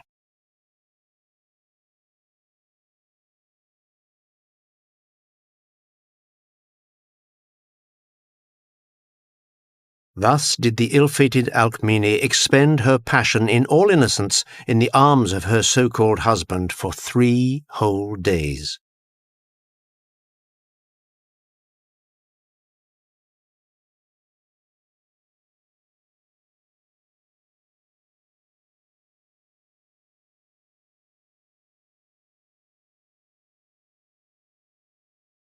Sometime later, Zeus again called his son to the rescue. He had a new mistress, Io. But Hera, his wife, had turned the unfortunate woman into a heifer, and made her the captive of Argus, a giant.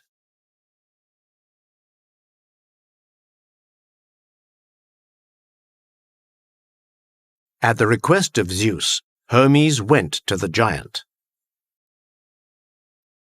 Now this giant did not have 2 eyes. He had 100. But Hermes always had a ruse up his sleeve, and he managed to put the giant to sleep by telling him endless stories and mind-boggling tales.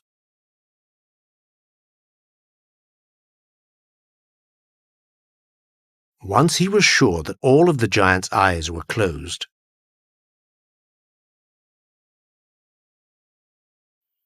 he cut off his head.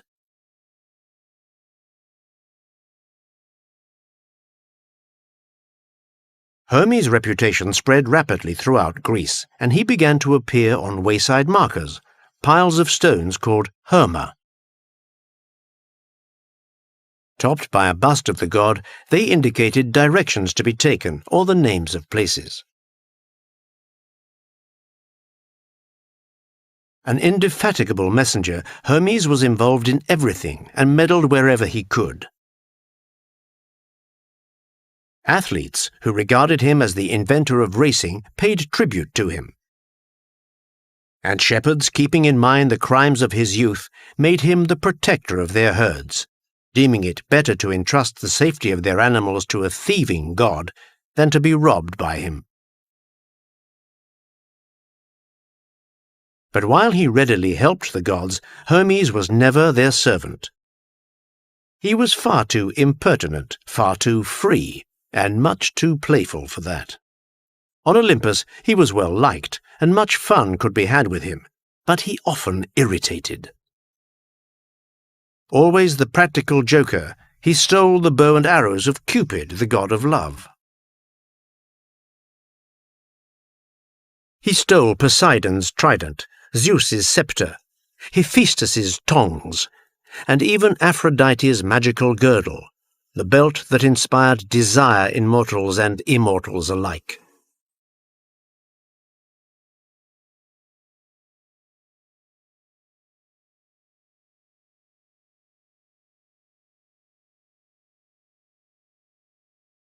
Aphrodite. How to resist her? We're in Lemnos. The goddess of beauty was married to the blacksmith god Hephaestus. Having discovered that his wife was cheating on him, he successfully trapped her and her lover, Ares, in a bronze net. He then summoned all the divinities of Olympus so that they may be witness to the adultery. Hermes was one of those present at the gathering. Like all males, he was duly beguiled by the goddess's beauty, and let it be known he would be happy to be in Ares's place, despite the bronze net.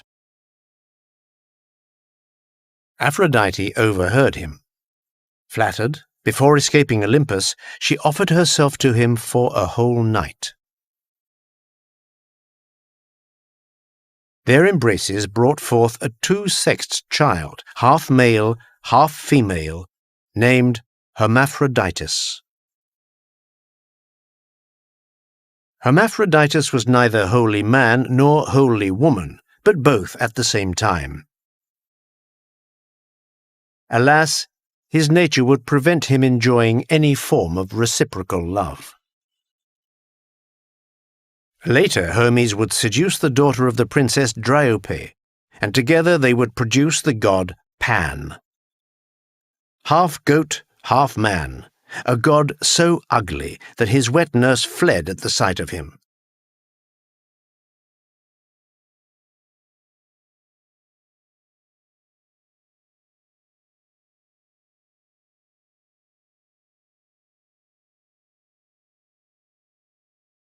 Secret agent, diplomat, philanderer, entertainer, thief, an out-and-out rogue.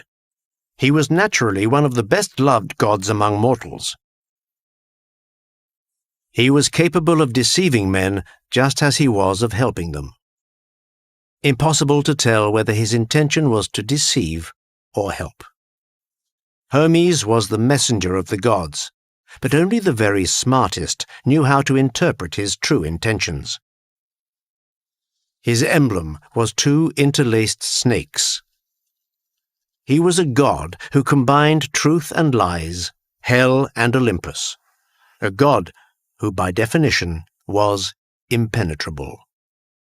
He was the inscrutable messenger.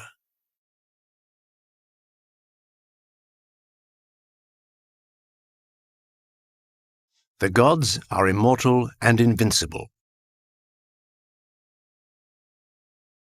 United, they are capable of beating the most malicious divinities.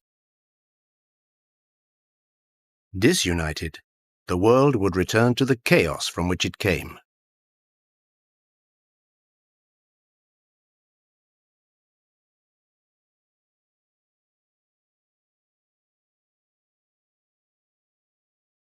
These divinities are proud, susceptible, vain. They possess both cunning and intelligence. And when they use these two qualities, it is usually to quarrel, to plot, to betray.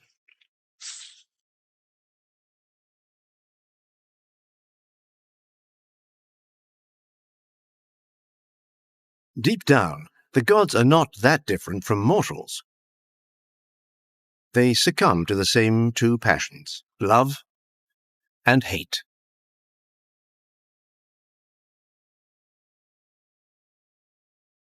However, one day a god appeared who was wiser, more rational than the others, capable of uniting instead of dividing, of constructing peace rather than preparing war. A god profoundly planted on the side of reason, as opposed to those who let themselves be guided by their passions. This god came to the world, but this god was a goddess, Athena.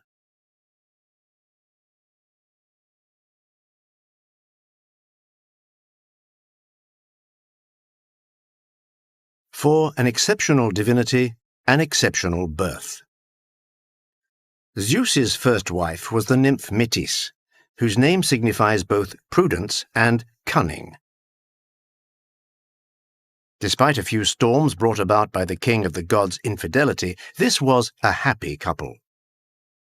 And then one day, two other divinities, Gaia, the earth, and Uranus, the sky, came and knocked at the door of the master of Olympus. They delivered a worrying prediction. After having given birth to a girl, Metis would have a boy, and this boy would surpass his father in cunning and in power, and would eventually dethrone him.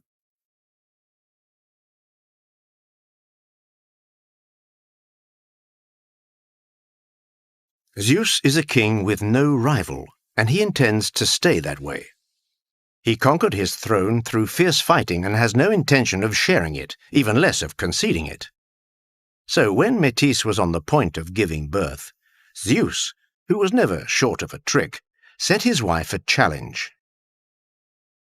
Just how great a metamorphosis was she capable of?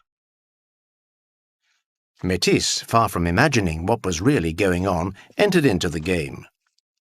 She went through a series of incredible transformations until, urged on by Zeus, she turned herself into a drop of water. Zeus congratulated her, applauded, and swallowed her. Delighted with the trick he had played, the king of the gods went about his business. A short time later, Zeus was overcome with atrocious headaches. So sharp was the pain that he called upon all the divinities of Olympus for help. To ease his father, his son Hephaestus, god of blacksmiths, struck him a terrible blow on the head with his sledgehammer. Immediately, wonder of wonders, a young girl, armed and helmeted, sprang out of the crack. She gave a deafening war cry, which echoed around Olympus. The gods were struck with fear. The rivers and the seas swelled up with roaring waves, and the sun reined in his fire horses. Athena had just been born.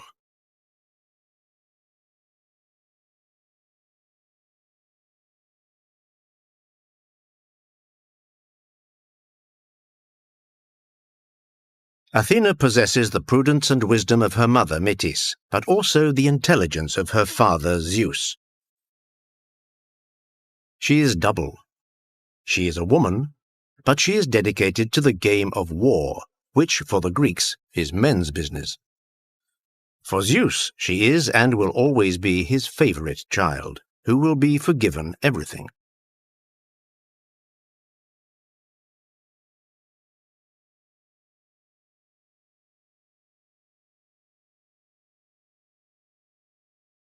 Zeus entrusts the river god Triton with Athena's education. Triton himself has a daughter, Pallas. Very quickly, the two young goddesses become inseparable. But one day, during single combat training, as Pallas prepares to strike Athena, Zeus, afraid for his daughter, steps in. Surprised by the appearance of the king of the gods, the unfortunate Pallas drops her guard and receives a terrible blow from Athena. An involuntary blow, but a fatal one.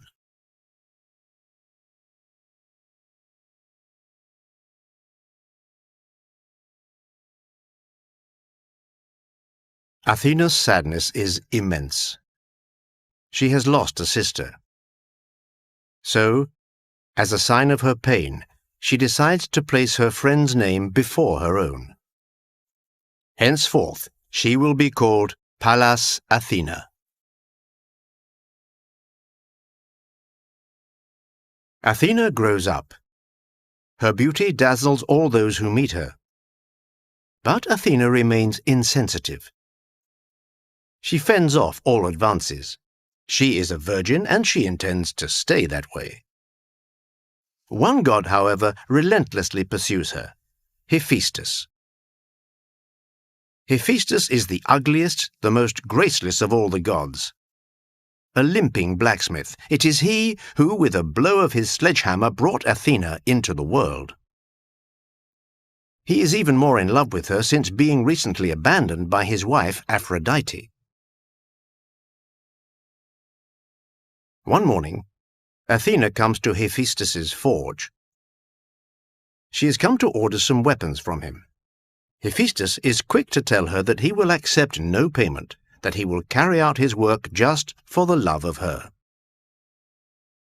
Flattered, Athena accepts. A few days later, the goddess comes to collect her weapons. Hephaestus at first greets her amicably, then suddenly, fired with desire, unable to control himself, he throws himself on Athena and tries to abuse her.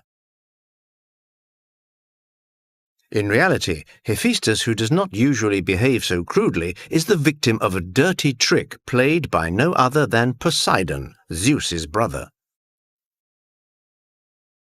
Poseidon and Athena have always been fierce rivals, and Poseidon has used Hephaestus to cause the goddess harm.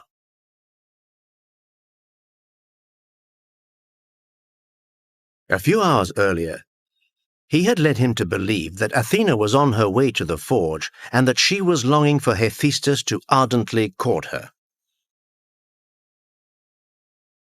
Athena struggles, pushes away the blacksmith, and takes flight. Despite being lame, Hephaestus manages to catch up with her and again tries to take her. He is so clumsy that he tears her tunic. He catches sight of the goddess's naked body in all its splendor. Hephaestus is captivated. Athena takes advantage of his confusion to free herself, but just as she is about to escape, a long jet of semen lands on her thigh. In disgust, Athena grabs a piece of woolen cloth, wipes herself, and throws the cloth on the ground. But as the cloth hits the floor, it fertilizes Gaia, the Mother Earth. Gaia is now pregnant through the desire of Hephaestus. And sometime later, Gaia gives birth to a child. It is a strange creature, half man, half snake.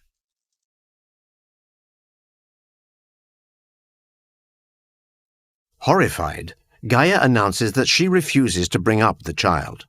But not to worry, Athena will look after him. She adopts him. She names this child, sprung from the ground, Eryctonius, which signifies autochthonous.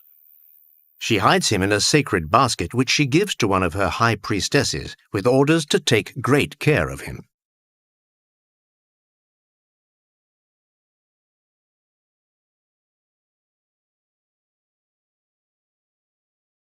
But one day, as she returns from a feast, carrying the sacred basket in which the young Eryctonius is dozing, her two sisters, burning with curiosity, lift the lid of the basket.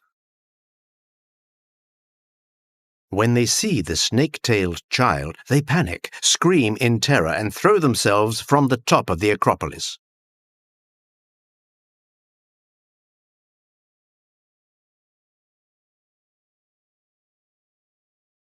Athena races forward, and taking the child from its makeshift cradle, she carries him to safety within the walls of her temple. For days on end she brings him up with so much love that everyone who sees them is convinced that the goddess is his real mother.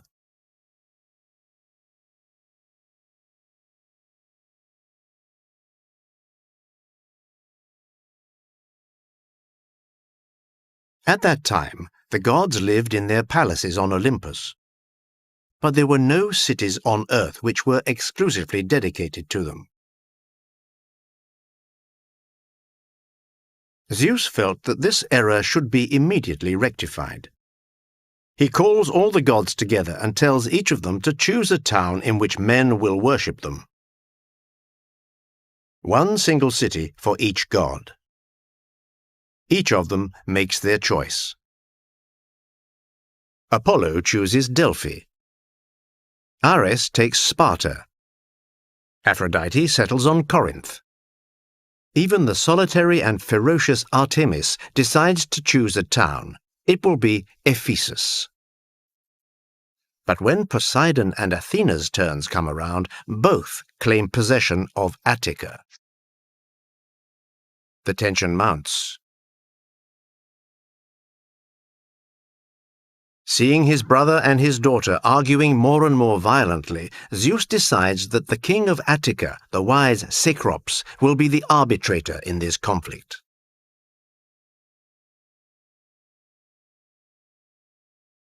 Cecrops is a good sovereign. He has forbidden human sacrifices. He has made his region the most civilized country in the world. He has established monogamy, marriage, and has created the first law courts. And, something unheard of, not only has he given men the right to vote, but he has given it to women too.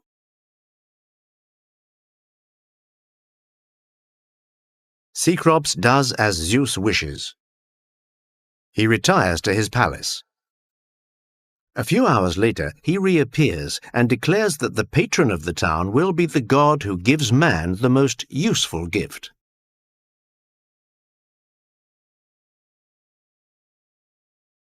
Poseidon is convinced he will win. The god of the oceans aims his trident at the ground and makes a magnificent water spring appear. The salt water flows across the arid plains. He offers the inhabitants of Attica a sumptuous lake, a sort of gigantic swimming pool in which men can take their leisure and practice the water sports which they love so much. Then he tops off his gift by offering Cecrops himself a splendid black stallion, a magic, reputedly invincible warhorse which springs from the spray. Athena considers carefully.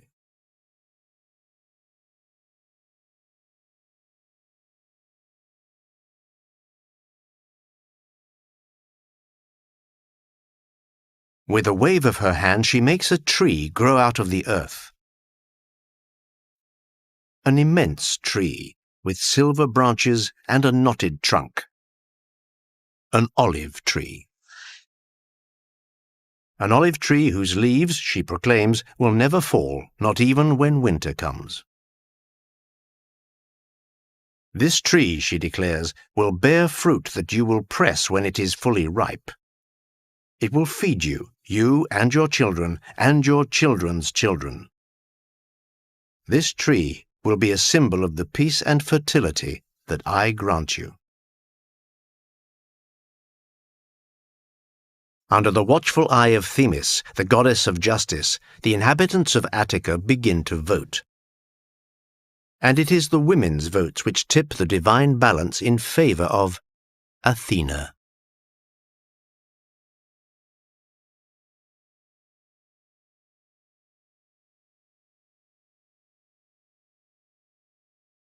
Poseidon flies into uncontrollable rage. In revenge for this humiliation, he determines to submerge Attica beneath the waves. But Zeus, who has attentively followed the ballot, forbids him.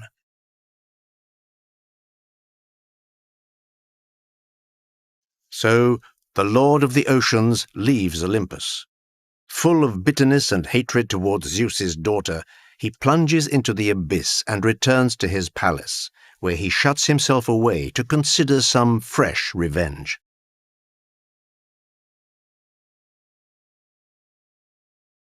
The logic of the inhabitants of Attica is simple. Poseidon offers them entertainment and war. Athena offers them peace and agriculture. And in homage to the goddess, they decide that the place will henceforth be called Athens. And her own son, Eryctonius, will be one of the first kings to reign over the city.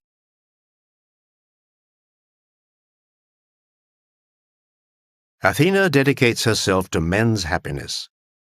Naturally enough, she becomes the protectress of heroes. She plays a major part in the success of their exploits. Without her precious help, Perseus would never have managed to beat the horrible Medusa, whose scowling face now decorates Athena's shield, a gift from the heroic Perseus to his protectress.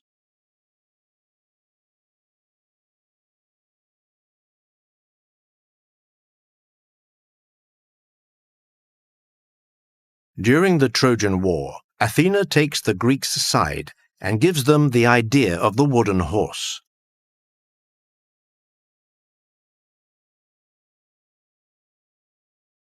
Later, she helps Ulysses to return to Ithaca.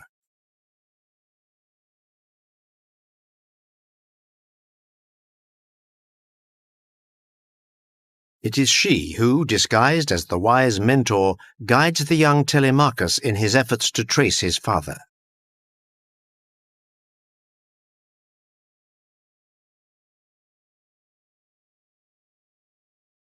And she, too, who one evening allows Prometheus to secretly enter Olympus so that he can steal fire which he takes back to Earth to give to mortals.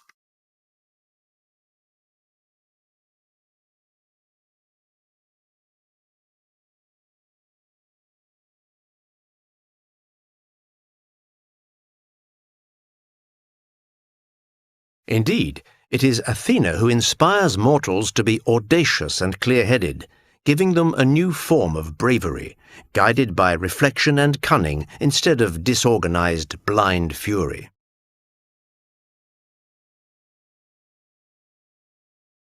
Athena, goddess of war, appears to mortals as the opposite of her brother Ares, who is also god of war, but a god of carnage and of blood. Athena, contrary to Ares, puts intelligence in the service of war in order to bring about peace, as opposed to the extermination of the enemy.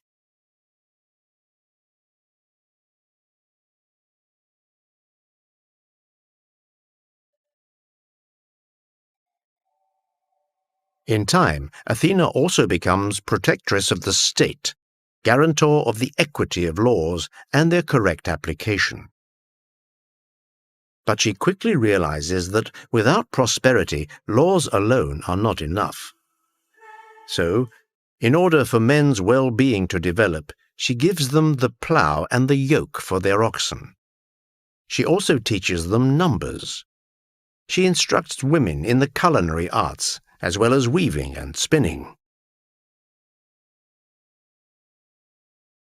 She equally passes on the intricacies of shipbuilding, how to work wood, polish planks, and assemble the different elements of the structure. It's in this way that she oversees the construction of the Argo, in its time the biggest ship ever built, aboard which Jason and his sailors would go to retrieve the famous Golden Fleece.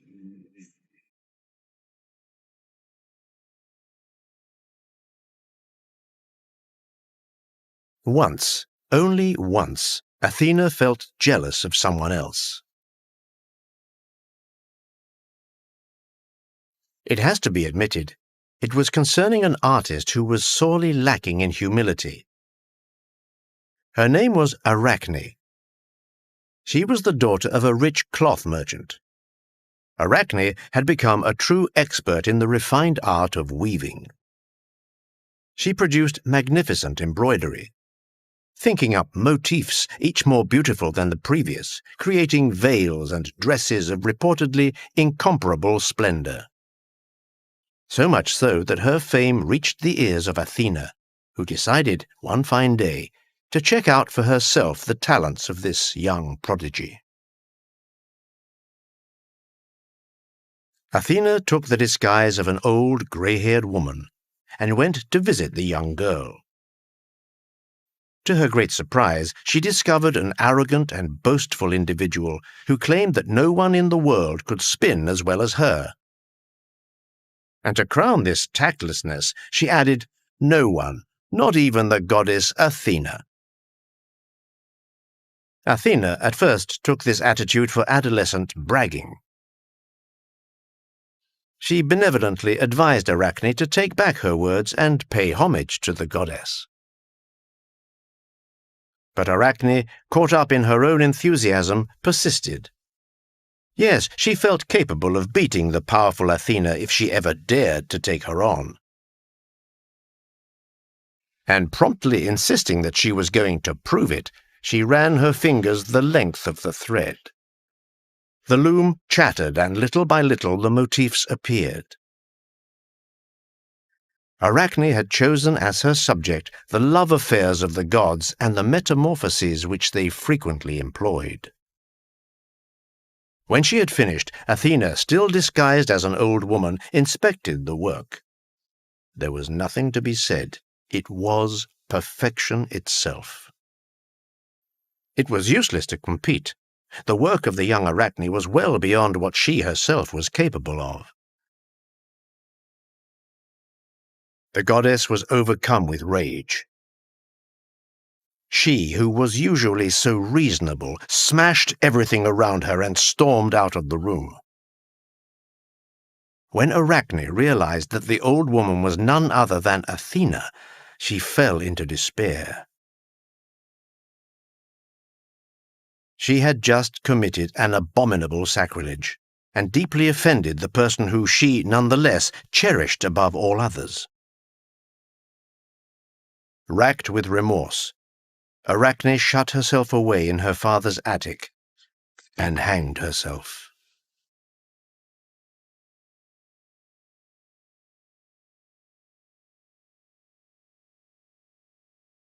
When Athena heard the news, she immediately regretted letting herself get carried away. And to pay homage to this excellent spinner who death had unjustly taken, she returned to Arachne's workshop and poured a magic balm over her corpse. Arachne's body began to shrink, until it was nothing more than a tiny belly from which were protruding spindly little legs covered in hair. In this way, murmured the goddess, you can remain hanging forever, since that was your choice. But you will continue your work as before, Arachne, in the form of a spider. Ever since, pursuing her fragile trade which a breath can destroy, Arachne eternally weaves her cloth. Watched over, like all craftsmen and artists, by the goddess Athena.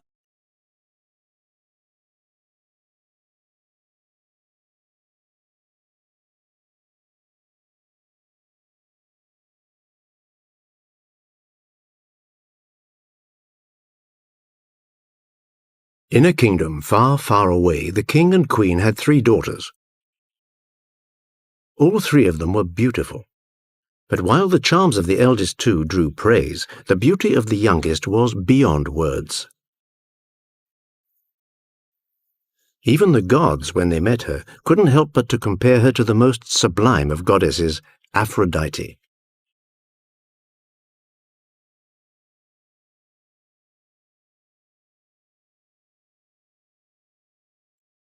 The 2 elder sisters had already wed. Not to just anyone, to noble princes. But strangely, Psyche was yet to marry.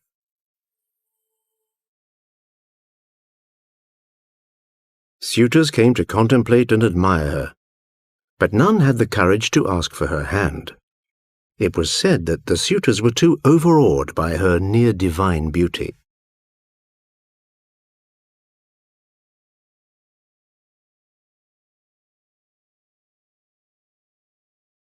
Meanwhile, up on Mount Olympus, she whom the gods had named the goddess of beauty, Aphrodite, was fuming. She viewed this spectacle as an offense, as sacrilege. Down on earth, her admirers were ignoring her, believing they had found in Psyche a new divinity. So Aphrodite hatched a plot to quickly get rid of her rival.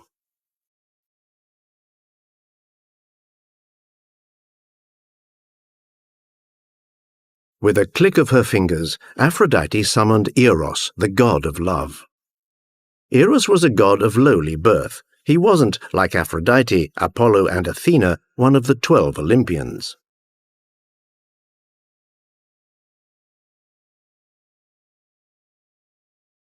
Neither was he a direct descendant of Zeus.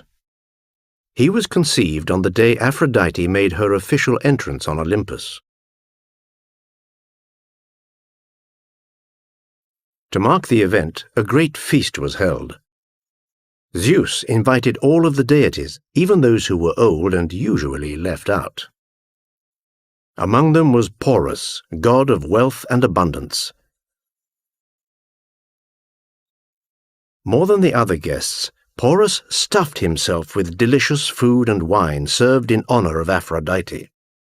Then, once full, he lay down beneath a great oak tree and fell asleep.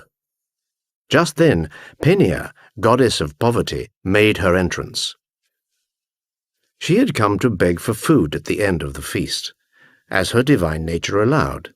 But when she set eyes on Porus in all his opulence, she thought that she might, by joining with him, escape the miserable fate that destiny had cast on her. So she lay down beside him. And thus, a few months later, Eros was born out of the love between Porus and Peneia.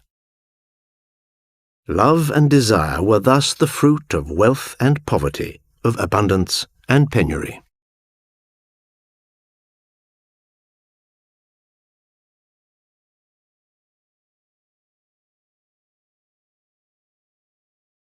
Aphrodite appointed Eros the messenger of love. She inspired passion, and Eros, in the service of the goddess, had the task of forming couples. With a golden arrow to inflame hearts, and a lead arrow to make his victims forever insensitive to love.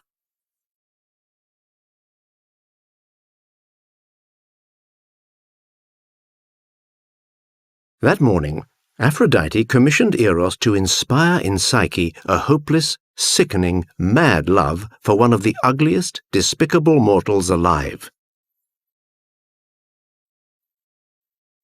A monster, she ordered, a hideous creature. Eros obeyed.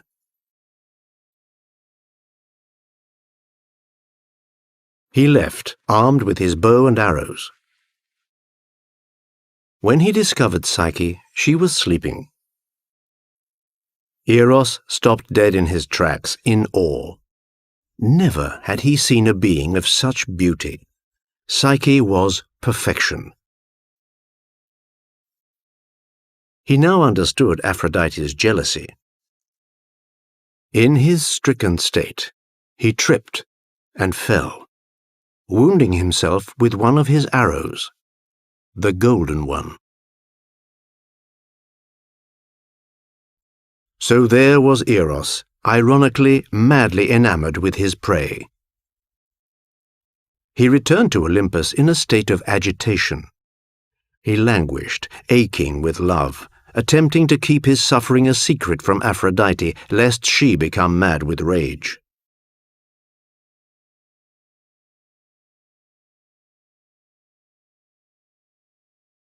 Meanwhile, Psyche was no better off. She was suffering too, but for a different reason.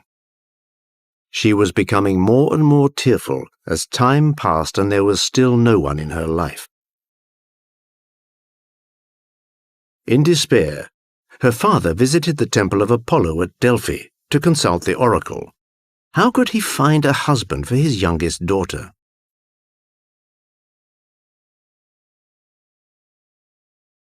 The oracle of Delphi was the Pythia, a priestess who passed on the will of the gods to mortals. That day, a deity, or was it a certain goddess, uttered this terrifying reply to the Pythia. Psyche must be dressed as if for her wedding, then left on a hilltop, where her future husband, a terrible monster, will come to claim her.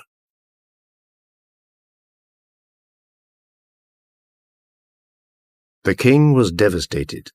Not for an instant could he imagine abandoning his child, let alone giving her up to some fearsome creature. Surely no father could do that.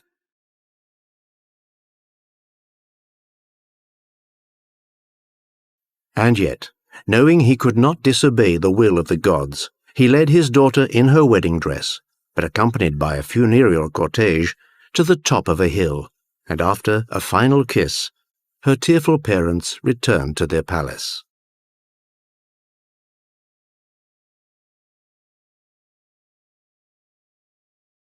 So Psyche was abandoned. Suddenly, she felt a breeze. It lifted her from the ground, carried her gently into the air and through the clouds, before delicately posing her in a small valley on a carpet of green.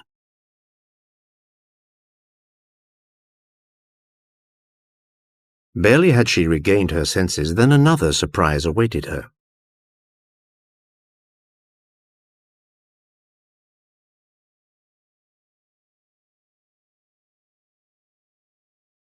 There, before her eyes, stood a sublime palace in marble and gold, set in a garden full of magnificent trees. The place was deserted, but the doors, studded with gemstones, opened by themselves, accompanied by soft, magical, welcoming voices, inviting her in to visit her new home. Strangely, Psyche felt no fear. She began visiting the palace, going from surprise to surprise, wonder to wonder.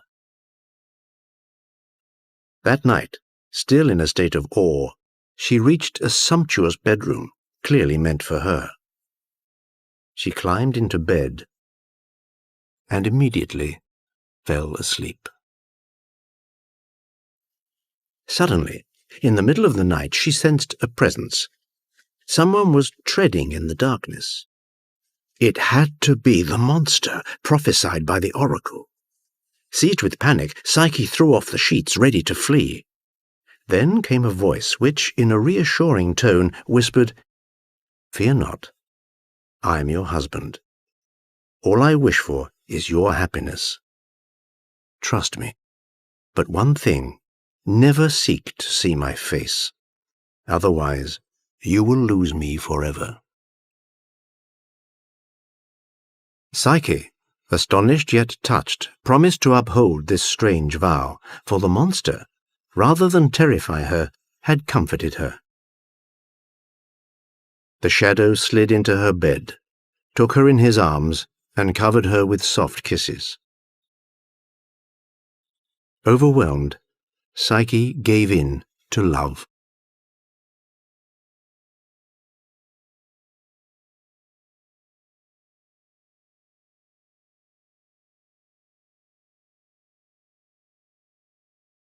The next morning, when Psyche awoke, she was alone. And she would be during daylight for every day that followed. But at every nightfall, her husband came to her. She kept her vow to never seek to see his face, and she even surprised herself by enjoying more and more their loving embraces.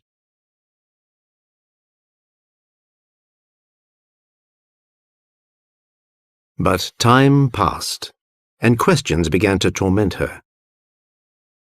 Psyche was suffering from loneliness, and she missed her parents and sisters. For how long could she live like this, in this vast palace, inhabited by distant voices and an invisible husband? One night, she begged for permission to break her vow, not forever, but for just a few days. But her mysterious husband refused. Psyche persisted with her plea. Finally, her lover yielded, but made her promise that she would give no answer to any questions asked about him. And Psyche gave her promise.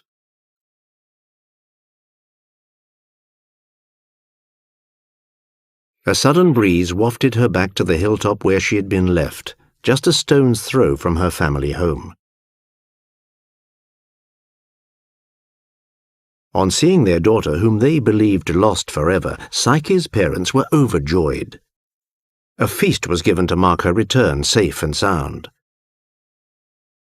Her sisters were also delighted. But when she began describing her magical palace and the countless gifts offered by her husband, they became green with envy. With one treacherous question after another, the sisters finally have Psyche admit the truth. No, she has never seen her husband's face. They begin to revel in their discovery. He must be frightful because he refuses to show himself.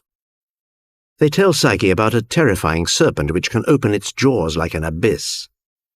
They persuade her that one night it will surely devour her. Psyche was so frightened by what she had heard that she became racked with doubt. She wanted to know the truth.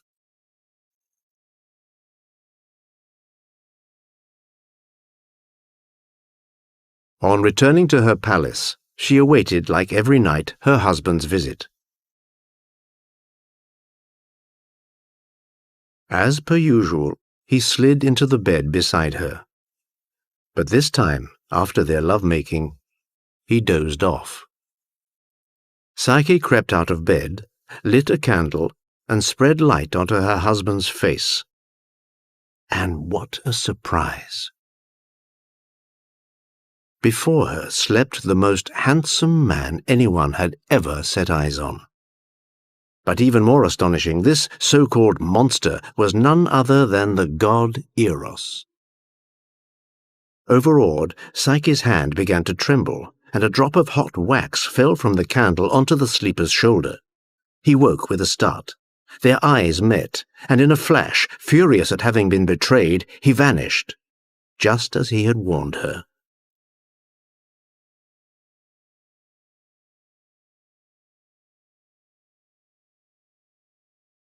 Psyche sprinted from the room, followed every corridor, searching every room, scouring every corner. Even the welcoming voices had disappeared. The palace was plunged into darkness.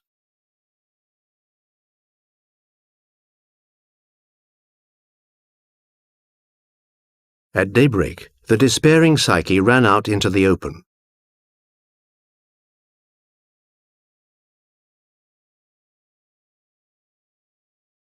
She finally reached a river and halted on its banks. She broke down in tears. Not only had she lost a husband, she had lost love, the worst punishment ever.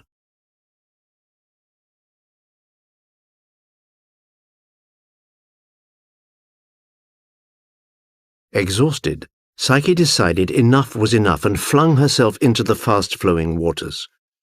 But barely a moment later, the compassionate river lifted her up and placed her gently on the bank.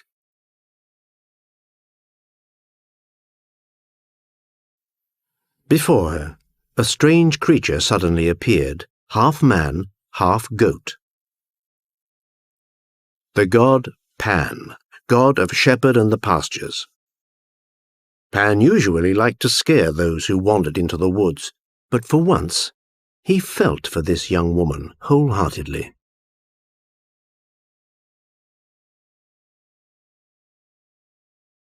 If she was willing to overcome all obstacles, she would surely end up winning back the heart of Eros.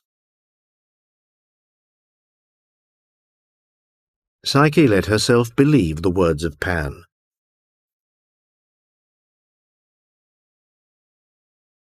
She continued on her quest, going from temple to temple and praying for the return of her love. But the gods were wary of Aphrodite's wrath. Besides, the goddess was watching, waiting for her revenge.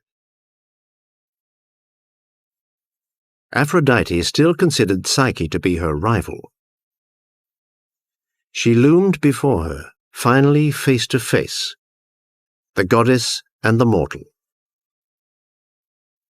Aphrodite declared to Psyche that from then on she would be her slave, and that she would be spared nothing. The goddess pointed to a rock at the top of a steep mountain. Close by was a spring from which brackish waters flowed down into the Styx, the river of the underworld. Aphrodite gave Psyche a small flask and the task of climbing to the spring, filling it with its water, and bringing it back to her. Psyche agreed. She started climbing the mountain. The summit seemed inaccessible. The rough, slippery rocks were peopled by ferocious dragons. All around her, voices rang out in warning, advising her to give up her quest. But she refused, and continued on her way. In her mind were the words of the god Pan, willing her to overcome all obstacles if she wanted to win back the heart of Eros.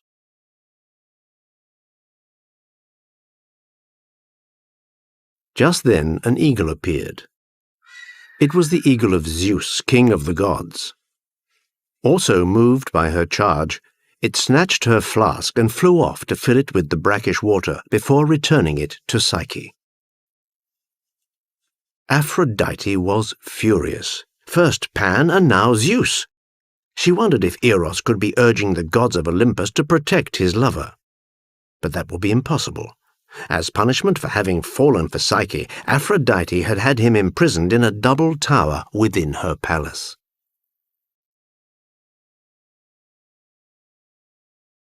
Aphrodite was even more enraged. She gave her rival a gilded box and ordered her to visit the underworld. Psyche faltered. The underworld, the shades of hell. No mortal had ever been able to go there without being devoured by its terrifying guard, Cerberus, a monstrous three-headed hound.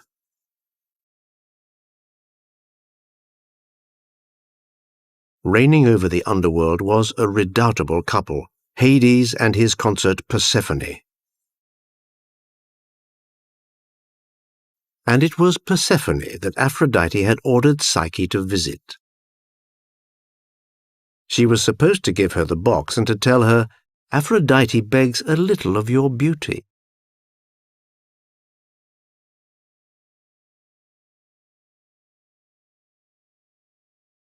The terrified Psyche was convinced that she would never fulfill her task, and decided to free herself from Aphrodite's torments by putting an end to her days. So she climbed to the top of a tower and was ready to fling herself off when suddenly the tower itself addressed her and persuaded her not to give up her life. The tower even told her how to accomplish her mission. To Cerberus, she should offer cakes soaked in drugged wine. To Charon, the ferryman, 2 coins for a return trip across the river Styx. But most importantly, concluded the tower, she must never open the box entrusted to her by Aphrodite, and must refuse any treat Persephone might offer her, because any mortal who tastes the food of the dead will be condemned to live in hell for eternity.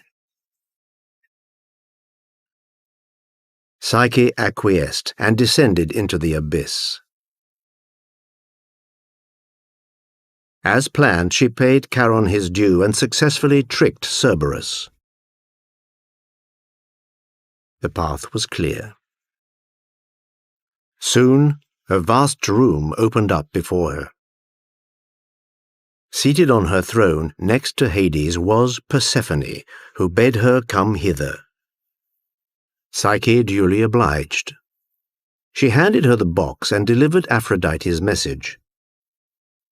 Against all expectations, rather than punish the intruder, the queen of the underworld was flattered. She who had been thought the most beautiful of all goddesses now considered Persephone to be even more beautiful. In a flash, she blew into the box, leaving a part of her beauty, and handed it back to Psyche.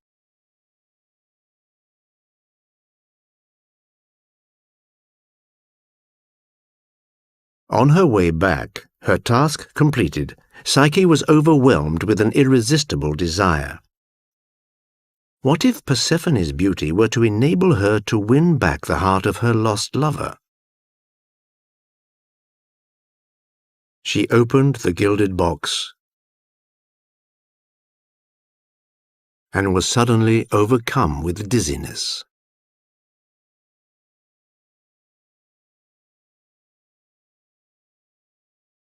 She fell into a deep and endless sleep. Psyche was dead.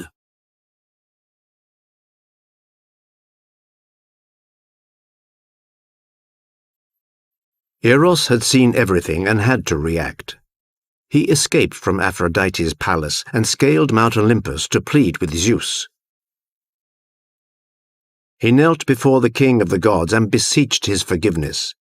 Yes, he had disobeyed Aphrodite by succumbing to the mortal charms of the goddess's rival. But Psyche, he said, had suffered enough. Eros believed she was highly deserving of immortality, and he would wed her according to divine order.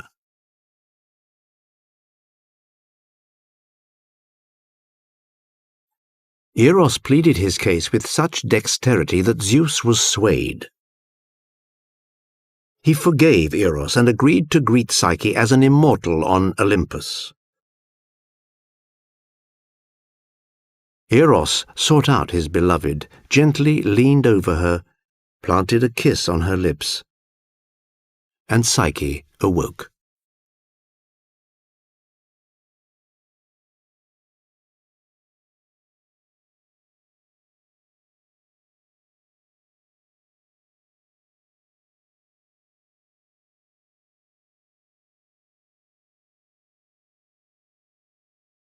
Eros lifted her up and carried her to the home of the gods, where Zeus greeted her as promised.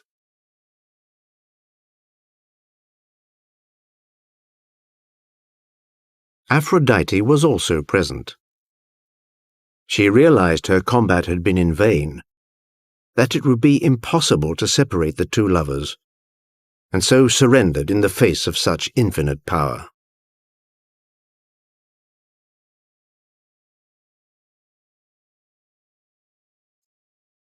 Then, in the presence of all the gathered deities, Psyche was invited to drink ambrosia, the nectar of the gods.